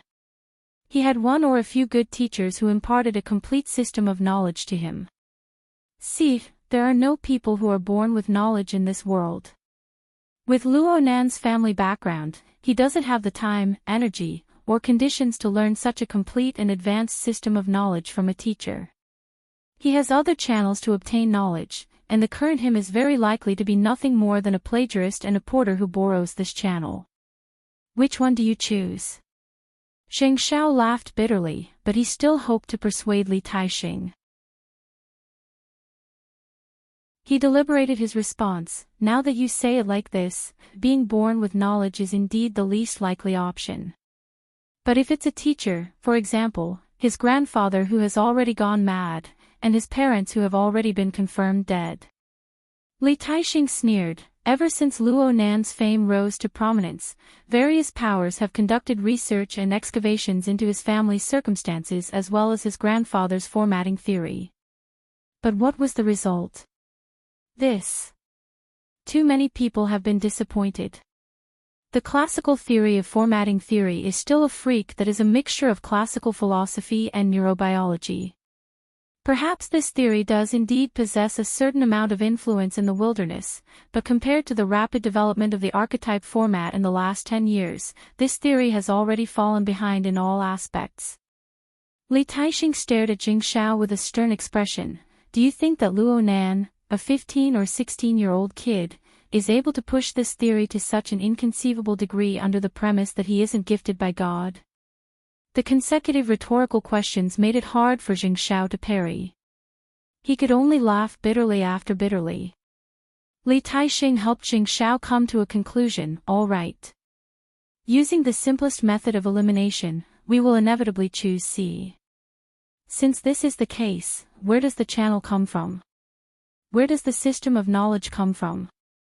Li Taixing's eyes sparkled with light right now. Zheng Xiao's heart thumped. He combined it with his own experiences, and he suddenly understood what sort of judgment and plan Li Taixing had in the end. Under these circumstances, Xing Xiao didn't want Li Taixing to go to extremes no matter what. He racked his brains for a moment and finally braced himself to say, the problem lies in the fact that even option C itself can undergo further decomposition. Further decomposition. Li Taixing raised his eyebrows, then he laughed out loud. I know that there are quite a few people who believe that Jin Tong is related to Luo Nan's cage and configuration theory. Indeed, such a saying was popular right now. The main reason was that Luo Nan had proposed this theory was extremely close to the time when he killed Jin Tong. Luo Nan had indeed taken out a picture of Jin Tong's iconic headband in class on the 14th of this month. This fellow Jin Tong possessed an extraordinary electromagnetic domain that could be said to transcend the era. His extraordinary power had always been an existence that every major power coveted. After all, Earth's science and technology were still unable to escape the influence of the electrical age in the foreseeable future. Jin Tong had always kept this matter a secret for many years. It could be considered a major unresolved case. If Luo Nan's cage and configuration theory came from Jin Tong's legacy, or if it was a combination of this legacy and formatting theory, then the chain of reasoning could be considered relatively complete. However, Li Taixing didn't approve of this conjecture. If Jin Tong's destiny included the content of configuration, then why haven't I seen him become a master in this field after so many years? In terms of talent, intelligence, Jin Tong is in the upper middle of the top 100 powerhouses of the entire world. He's a 1 in a million character. Could he be that much worse than Luo Nan? He paused for a moment before speaking his final opinion. In comparison, there's an unlucky bastard in the headquarters of the Ability User Society. He said something that the vast majority of people believe to be nonsense.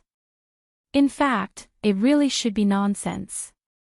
It's an irresponsible conjecture that is more realistic. Priest Jing, you should know what I mean. The bitterness in Jing Zhao's smile had already seeped into his bones. Li Taixing didn't care what Jing Zhao thought.